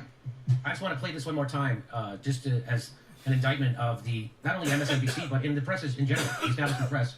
And this is why you and I have a job. I mean, what more evidence do you need? It's very, very obvious, and it's really Occam's razor here. The fact that we still have not been able to rule out the idea that this was a covert communication channel 2 years after the fact that no one has come forth with a plausible explanation for why this was happening, for why Alpha Bank was one of 3 organizations communicating with the Trump server in those months leading up to the election is just completely remarkable. And I think the fact that Frank's story got overlooked or criticized as much as it did, and the fact that now it's being revisited and you have the editor of the New York Times saying that there, was a story there, just shows the lack of imagination.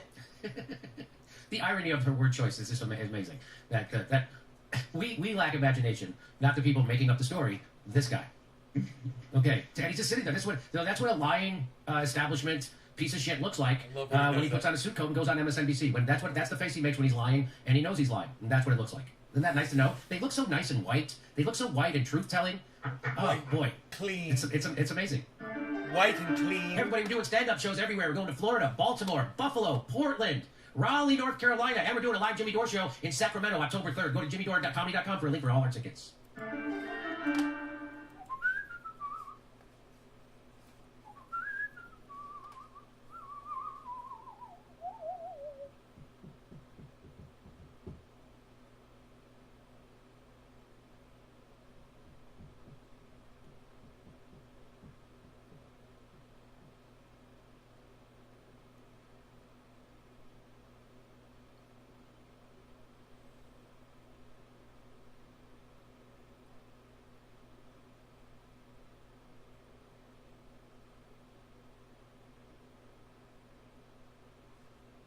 This.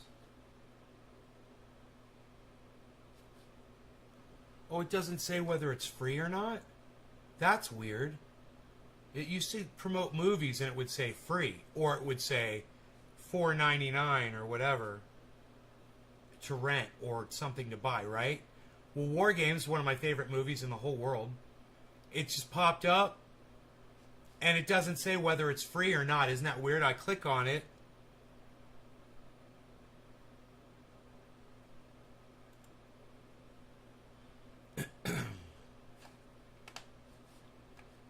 And I guess it's fucking free. It's playing the goddamn movie. Holy shit. You can watch War Games for free on YouTube, guys. It's one of my favorite fucking movies. If you've never seen it, there's a link to it. If you're not watching on stupid fucking Facebook, you will get that link to the YouTube video.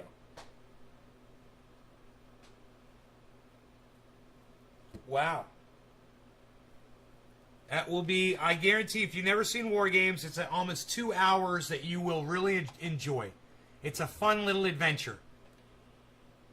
I would love to watch it with you. You would think that because it's on YouTube, that I'd be able to watch it on a live stream on YouTube with you, right? Why not make that a thing, YouTube? Why not make that a thing? Okay, I'm just giving them more attention. More people are seeing it. You're offering it for free anyway. With ads? Dude, I don't get ads, bro. I use ad blocker ad blocker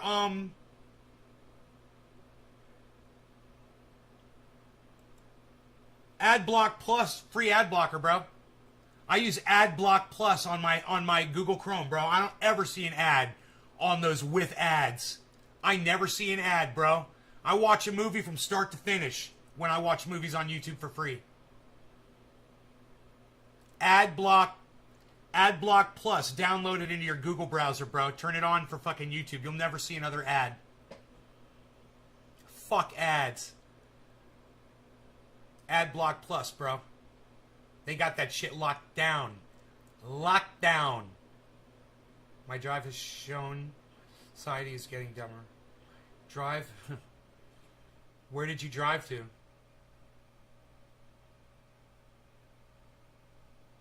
Let's play thermonuclear war. How about a nice game of chess? No. How about a game of thermonuclear war? All right. Dude, I fucking love that goddamn movie. I want to watch it right now. It's an adventure. I want to go on that adventure. I've seen that movie so many times. I don't give a fuck. I've got the movie poster in the back, all stretched out, waiting for frames. Look at you, hippie chick, with your fucking nostalgia. Joshua, look at you. Whopper. Ad block plus. Okay, bro, I got you. Google Chrome on a computer. Yeah, or you could use ad blocker app on your phone if you're watching from your smartphone. That's free. I love that app. It's called Free Ad Block and ... So, you know, because it's so stupid, it doesn't say the name. App info. Okay. Free ad blocker browser for your Samsung Galaxy. So if you're watching on a phone, you can download free ad blocker browser, or if you're watching on a computer on Chrome, download AdBlock Plus extension for your Google Chrome. Yeah, just add the extension, flip it on, go into your extensions, turn it on. There's a little on thing. Turn it on. It'll probably... You know what? I think I'm going to fucking watch Venom. I might even buy it. I want to see that fucking movie, Venom. And I might even buy fucking Nobody, even though they're asking so much money for it. It's so funny. They're asking $20 for fucking Nobody to buy it. You know, when I get a good movie, I want to purchase it. But Jesus fucking Christ, man.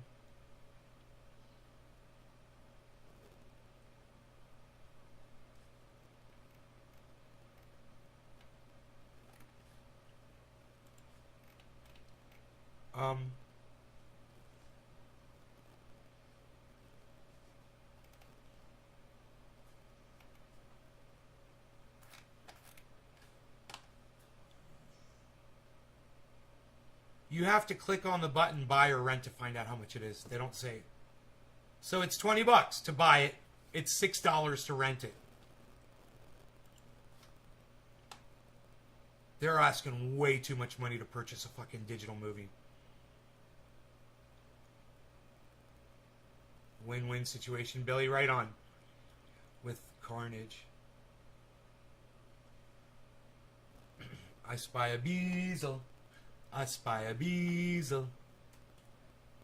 I spy a beezel, and he's the cutest thing in the world. He is a beezel. He's a beezel. He loves his daddy. Beezel loves his daddy.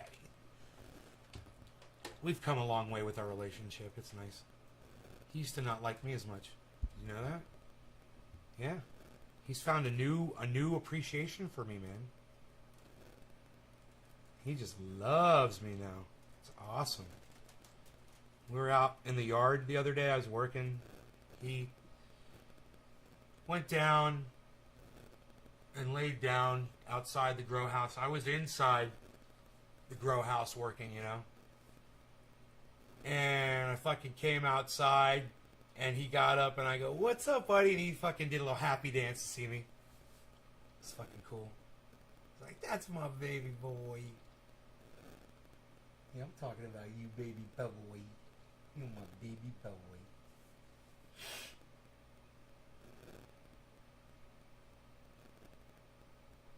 Enoch spies a beezel. A beezel.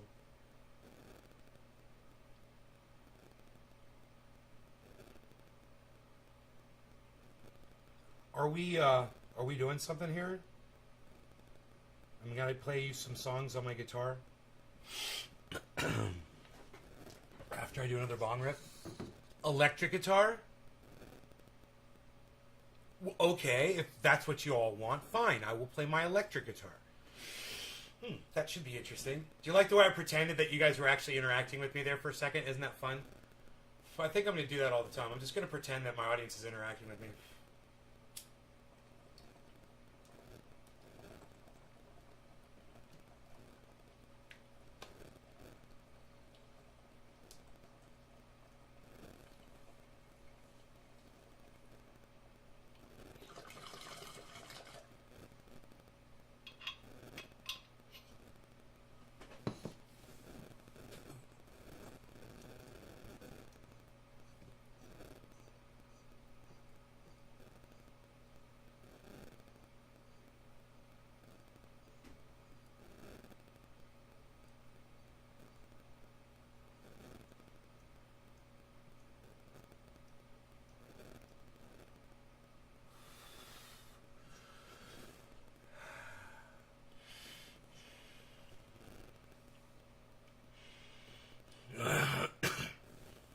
Anton Howens. I'm good. How are you, buddy? I'm about to play my electric guitar. I'm feeling really good. If I'm doing that, you know I'm going to get good.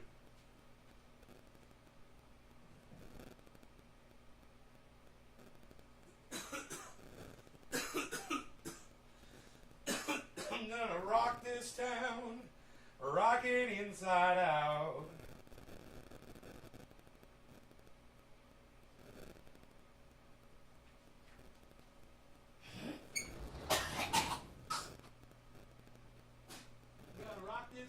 Make them scream and shout. I'm gonna rock, rock, rock, rock. Gonna rock this town, gonna rock this rock, gonna rock till we all gonna rock this town, rock it inside out. Oh God!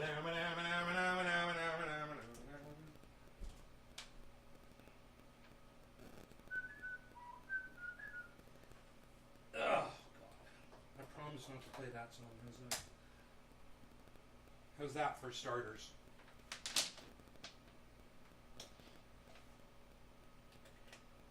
See how long I can last.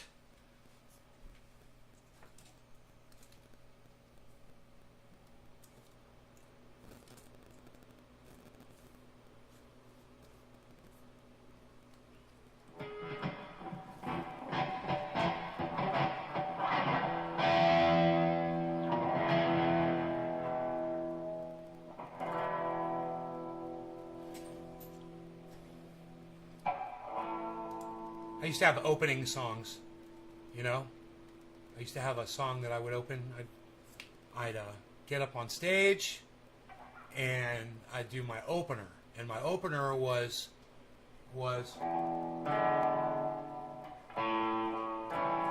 Roogie's Going in the Other Room.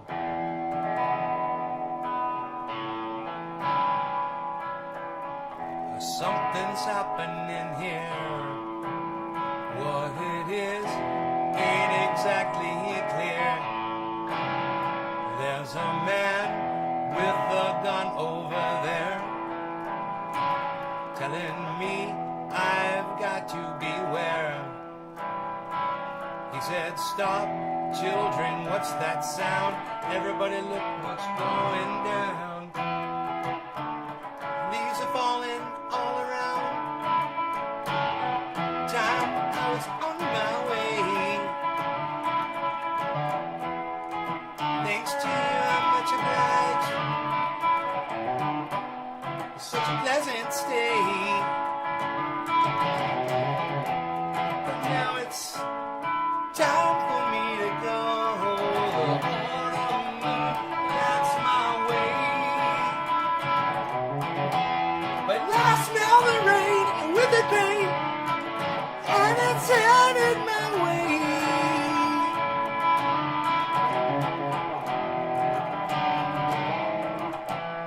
Sometimes I go so tired. You know I got one thing I gotta do. I'm coming home.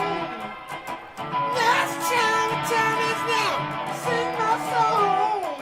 Going around the world, I gotta find my girl on my way. Been this way 10 years now, I gotta find me home. Found the queen of all my dreams. in miracles. Where you born, you sexy thing, you sexy thing, you. I believe in miracles. Since you came along, you sexy thing. Where did you come from, angel? How did you know I needed you? How did you know I needed you so badly? How did you know to take your love gladly? Yesterday, I was one of the lonely people. Now you're lying next to me, making love with me. I believe in miracles. Where you from? You sexy thing, you sexy thing, you. I believe in miracles. Since you came along, you sexy thing.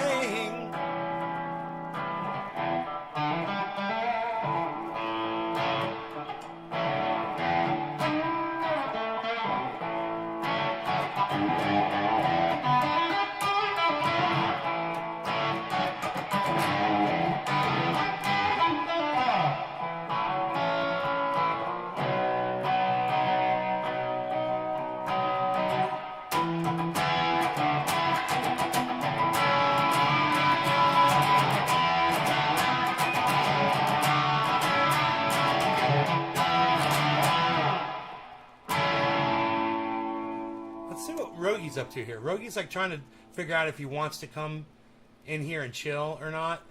And he's like, it's kind of loud. Let's play his favorite song. When you wake up in the morning, you hear the work bell ring.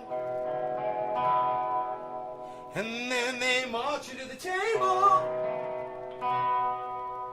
You see the same old thing. There ain't no food up on the table. There ain't no pork up in the pan.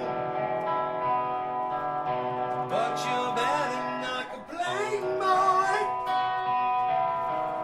You get in trouble with the man. That's a midnight special. Shine a light on me. Let the midnight special shine a light on me. Let the midnight special shine a light on me. Let the midnight special shine a light on me. You ought to come with Moses.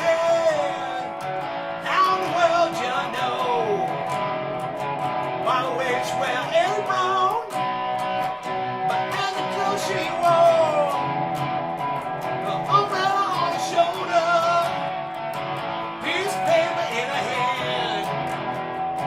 You know she come to see the governor. She wanna free her man. Let the midnight special shine a light on me. Let the midnight special shine a light on me. The midnight special shine a light on me. Let the midnight special shine a ever-loving light on me. Well, if you're ever in Houston, you better do the right. Oh, you better not gamble. Boy, you better not fight at all. The girls will grab you, and the boys bring you down. Next thing that you know, boy, you're prison bound. Let the midnight special shine a light on me. Let the midnight special shine a light on me. Let the midnight special shine a light on me.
this year. Wow! Ooh! The children, stop that screaming! Teacher, don't you see? Don't wanna be no uptown fool. Maybe I sit down hell, but I am doing well. Teacher, need to see me after school.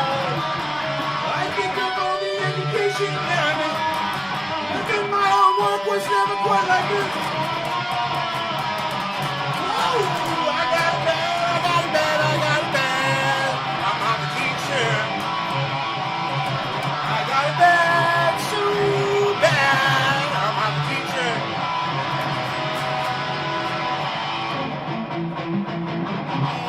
I brought my pencil.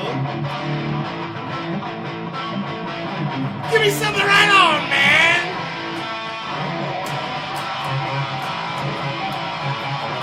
Ooh. I love your lessons. Your lessons are so cool. I know about their school. Little girl from Cherry Lane, how could you be so bold? How did you know that golden rule? I think of all the education I missed. Within my own work was never quite like this. Woo! I got it bad, I got it bad, I got it bad. I'm off a teacher. I got it bad, so bad. I'm off a teacher. Woo!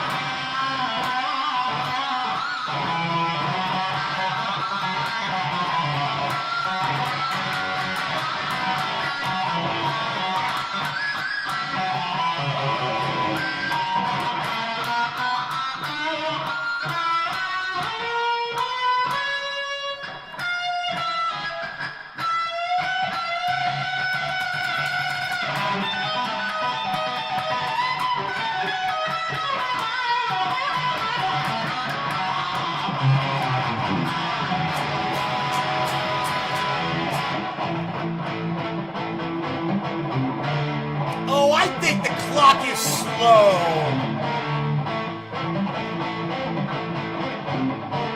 Class dismissed!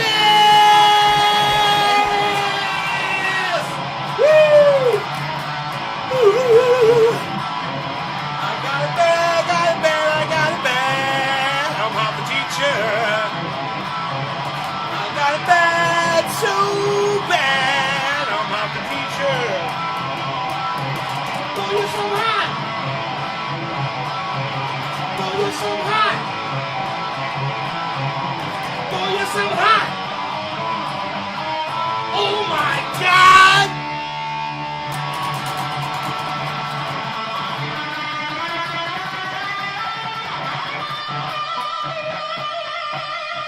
Woo!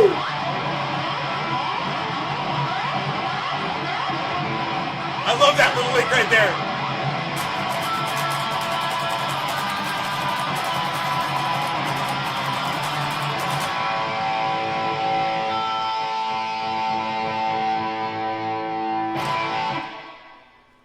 And look at this. You want to see the greatest compliment of all time, guys? That right there is the greatest compliment. When my dog could sit here and handle this. Here. He's the best, man. You're the best, Rogie. He's like, I like you, man. You're a good man. You're a good man, man. You're a good man, man. Yeah, let's put him right there. That's where he needs to be. Psst, unreal. I don't feel tardy. Unreal. I don't feel tardy. I don't feel tardy. What's fun to jam?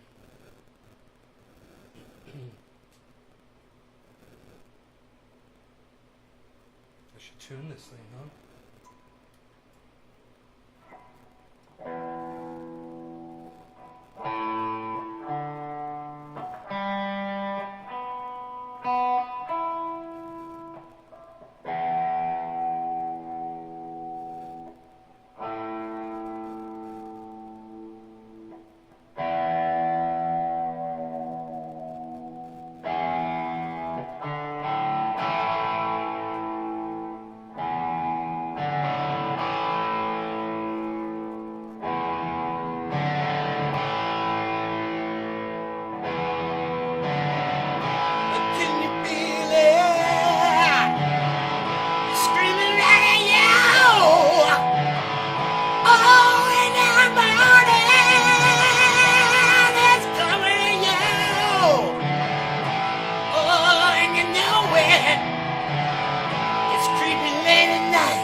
right there, and you're feeling alright.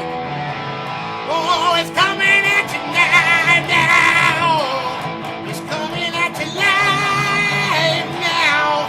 Coming at you live now. Coming at you live. Sound like AC/DC? That's me trying to sound like AC/DC.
Fuck to the last note, man.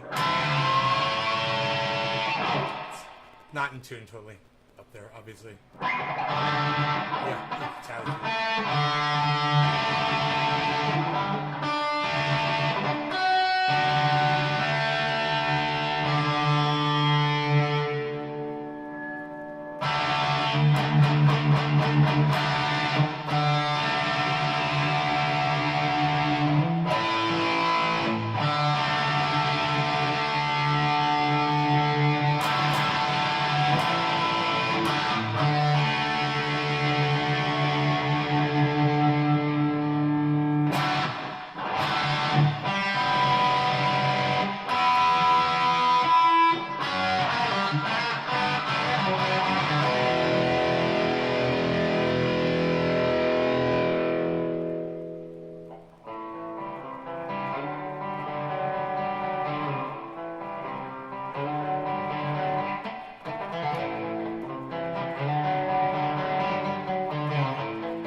Just for the record, let's get the story straight. Me and Uncle Tom were fishing, it was getting pretty late. On the edge of town, right beside the wishing well, where they say it got no bottom, take it down to hell. Going through the bush and off to the right. Oh, ring is a bell, thought I'd never get me after to the water's edge. Down in Uncle Tom's cabin, oh yeah. Oh, no secret that I just can't tell.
AC/DC was your first concert? I thought that was AC/DC song. You thought that was an AC/DC song?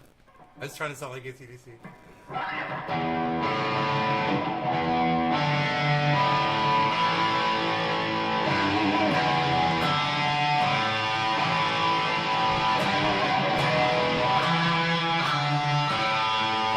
Just sounds like something they would write.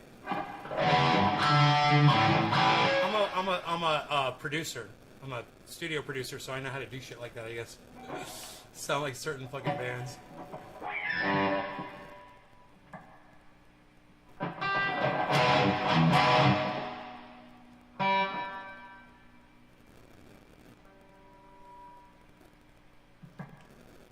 Why are you so beautiful? This dog just so fucking gorgeous. Am I right?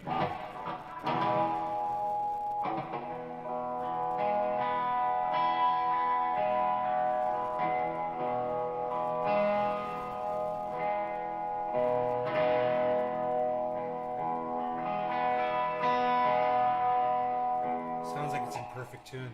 You know? It sounds like if there's any problems here, it's me.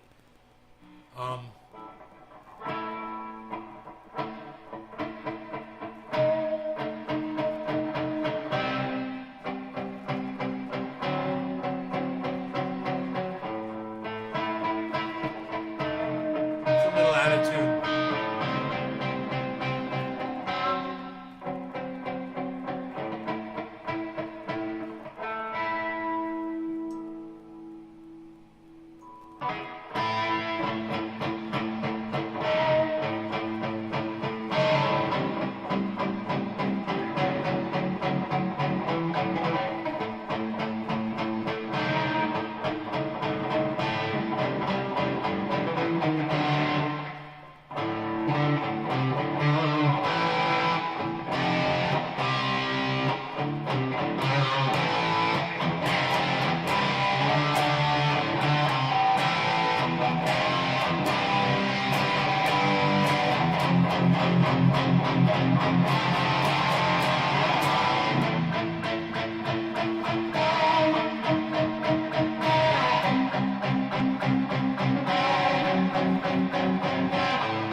some sweet, man.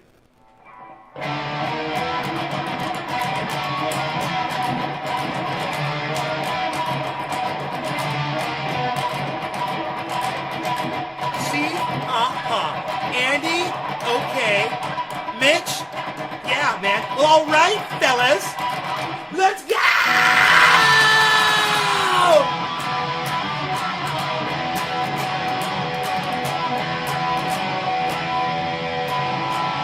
How's it go? I gotta learn it first.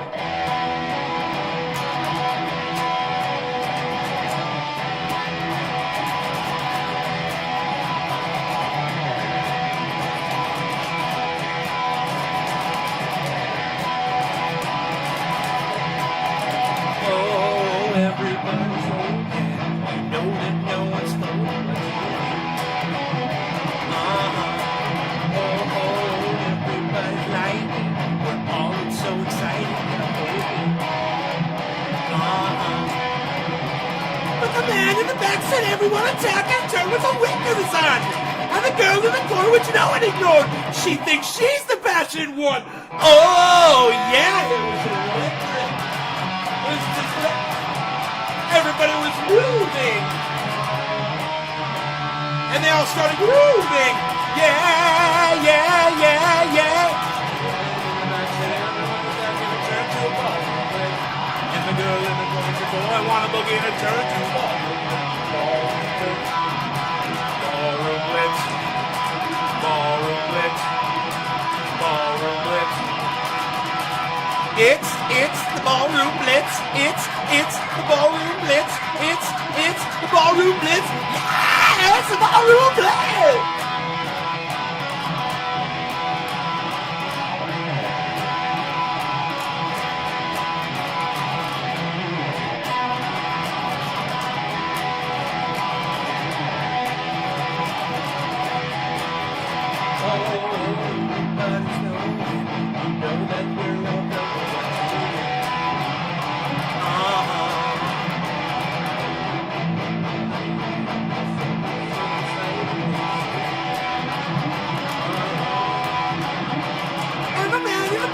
Everyone attacking!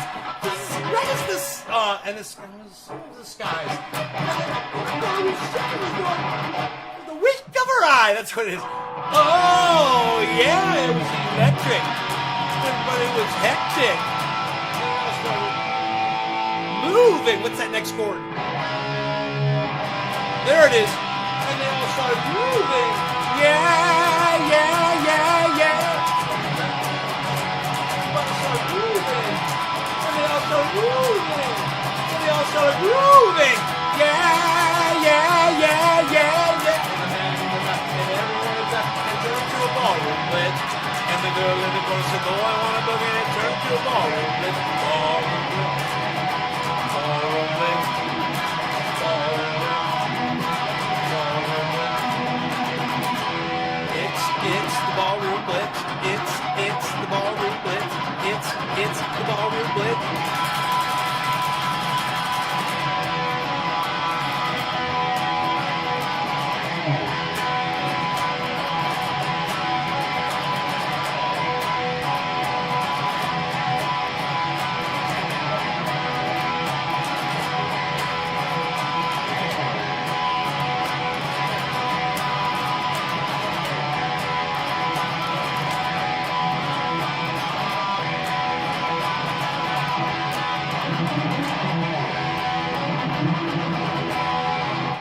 I don't know why that doesn't hurt my hand to play anymore. That I couldn't play that before, and now I can. And that's weird. That song's always been hard for me to play. Now I can play it pretty goddamn good. Extreme song from Bill and Ted's... No. No, I don't. I'll have to listen to it.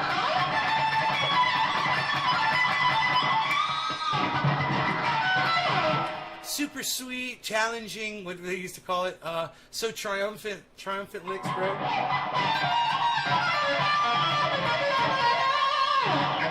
Ooh, what would they say? That was so triumphant.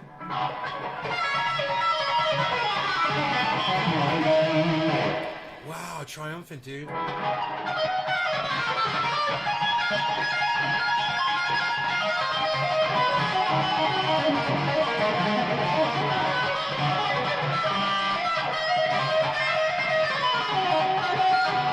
Basically, any kind of finger tapping, and they call it triumphant.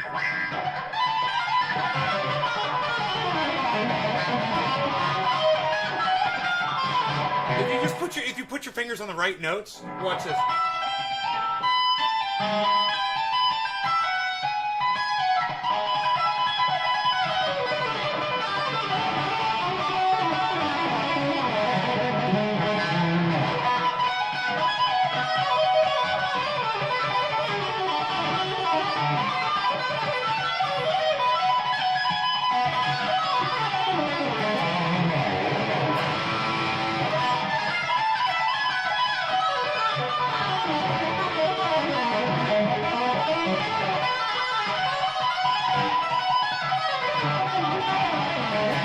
Sounds like fucking Galaga.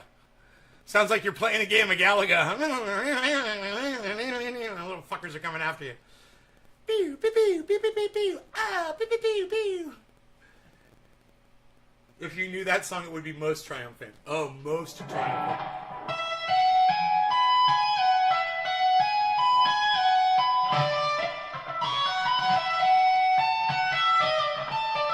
That's pretty cool.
Song is that?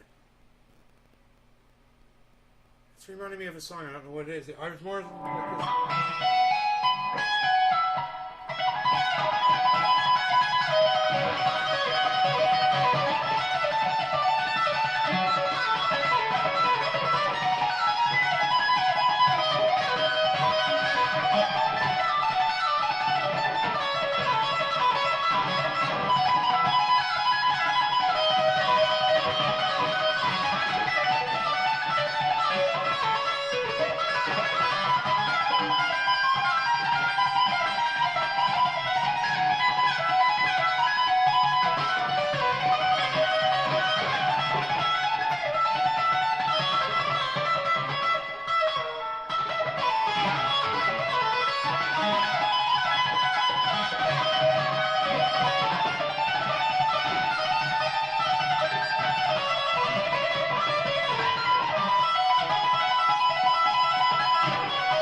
What song is that?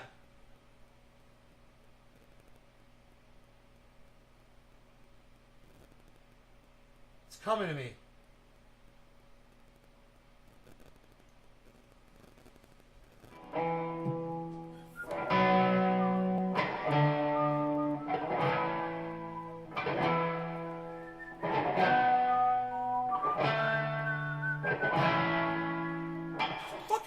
song is that? It's driving me fucking crazy.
Song is that? It's driving me crazy.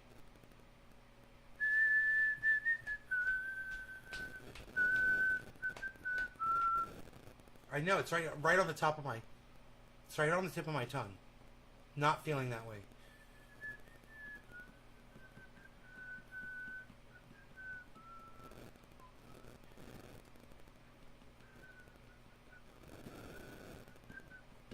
God, it's driving me crazy.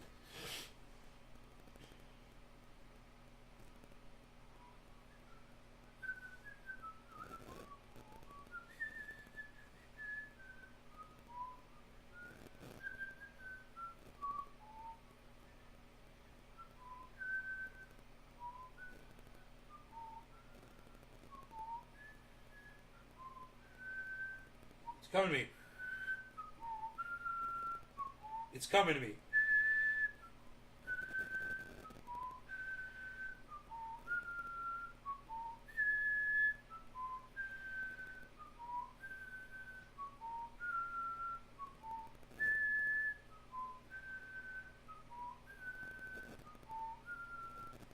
It's coming to me. What song is that?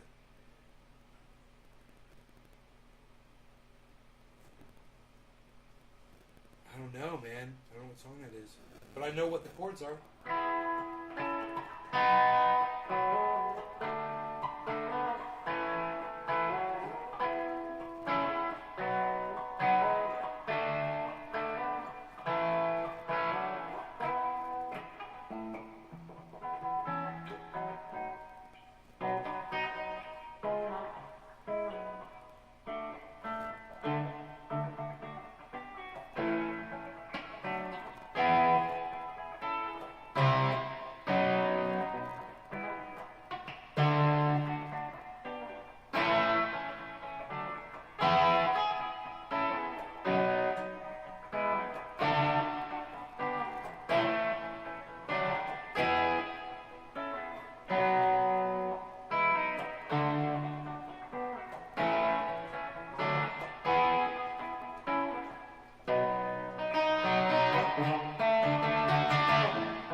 Oh my God!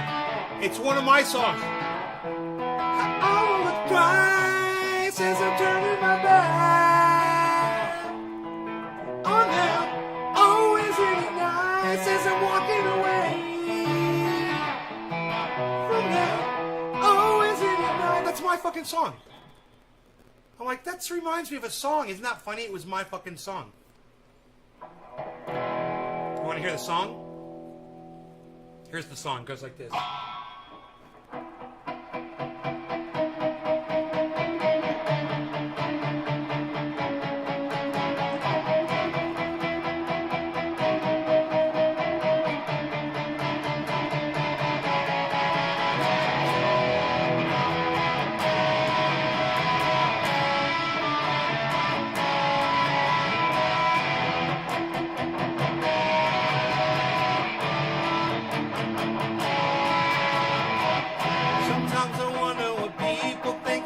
Their heads. There are times when I really couldn't give a care, as if they think that the world revolves around themselves. Makes me realize that this is just the atmosphere. So when I'm walking around the way I usually do, I go to places and sometimes even think of you. But then I break down the way I hate to do, and realize faces of strangers always makes me blue. I won't think twice as I'm turning my back on them. Oh, is it nice as I'm walking away from them? I'm haunted by the thoughts in my head. This image would be better instead. And I swear now, and I swear now, and I swear now, it's just me and you. And I swear now, and I swear now, and I swear I would not be better off dead. So now I've learned that the world can be an ugly place. The worst of times have brought tears rolling across my face. Not concerned all the ones I thought would still be near. They've packed their bags and hightailed the hell right out of here. Does this mean now that you are the only one around? Because the things that they've done have led my ship aground. Half my friends were too strong to let you bring them down. There's just one thing to say before we hit the town. I won't think twice as I'm turning my back on them. Oh, is it nice as I'm walking away from them? I'm haunted by the thoughts in my head. This image would be better instead. Hey, Bella, swear now, and I swear now, and I swear now, it's just me and you. And I swear now, and I swear now, atmosphere, Enoch, atmosphere. And I swear now, and I swear now, and I swear now, it's just me and you. And I swear now, and I swear now, atmosphere, atmosphere.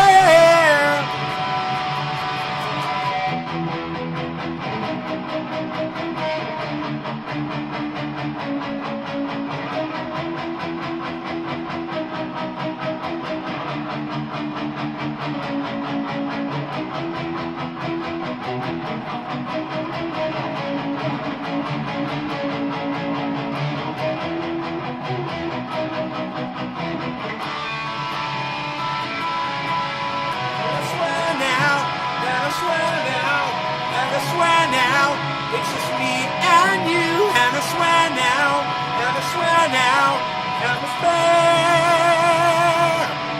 And I swear now, and I swear now, and I swear now, it's just me and you. And I swear now, and I swear now, atmosphere, atmosphere.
Remember we learned that scale.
Wants to come inside.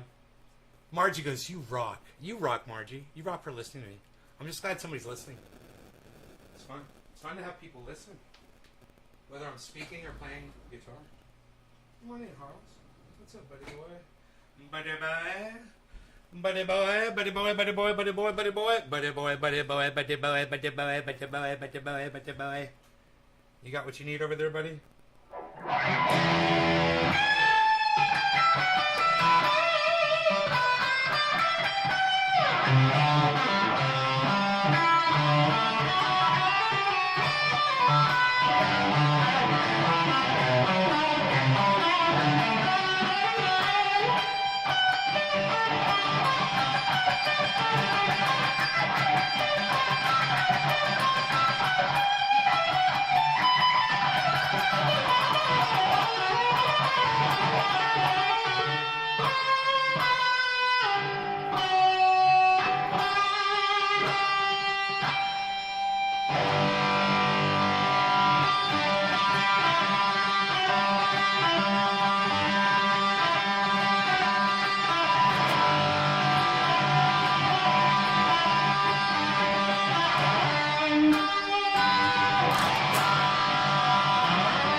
must the jamming over.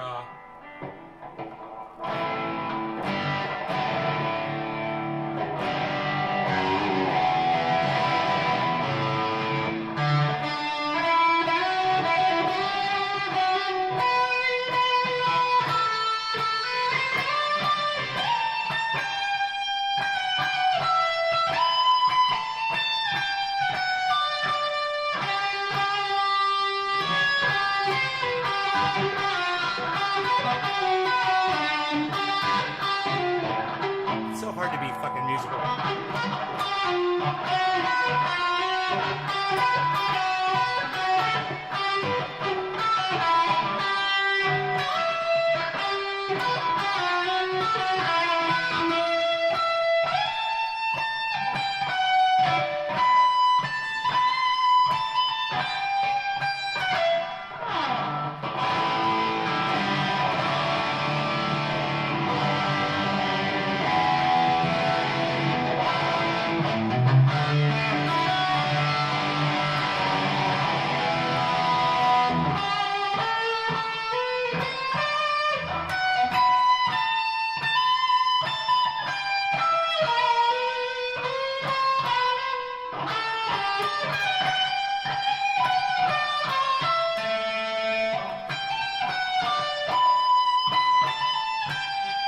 Fucking Eric Johnson, dude. You just couldn't start unlocking some of the concepts that he does. It's all fucking mostly arpeggio stuff. And it just leads you all over the neck. And he's in that G major scale.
Bees, you want to go outside?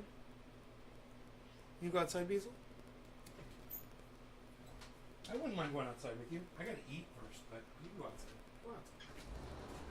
Everybody, ooh, look, there's a stink bug. Or a piece of fur, I can't tell. I think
Why?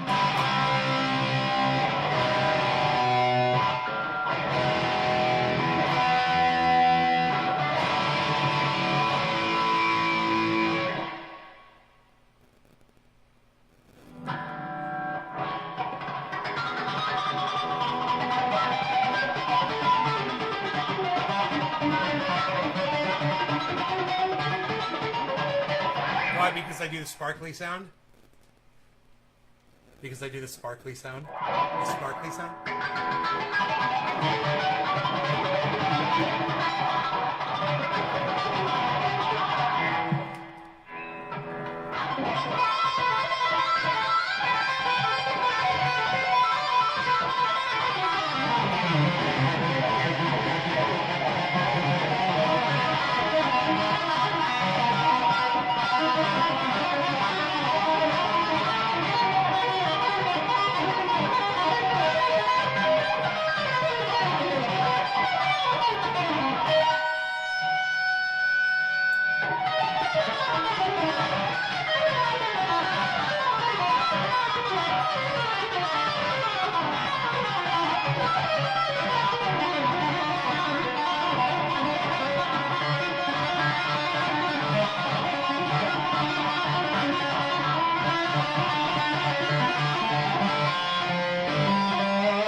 Dabber.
With a dabber. That was pretty good. Yeah, let's try this other dabber. We'll try to do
It's fun playing with that. Yeah, let's try a knife.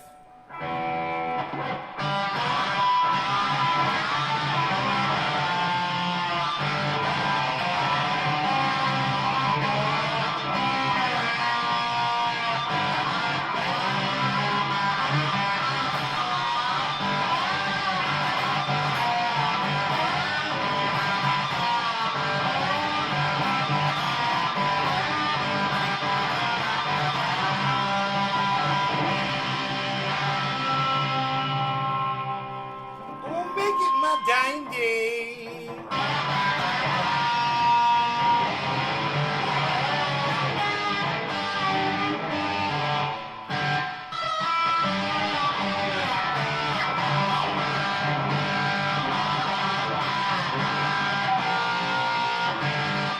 It's kind of fun. Different objects. Here's another thing.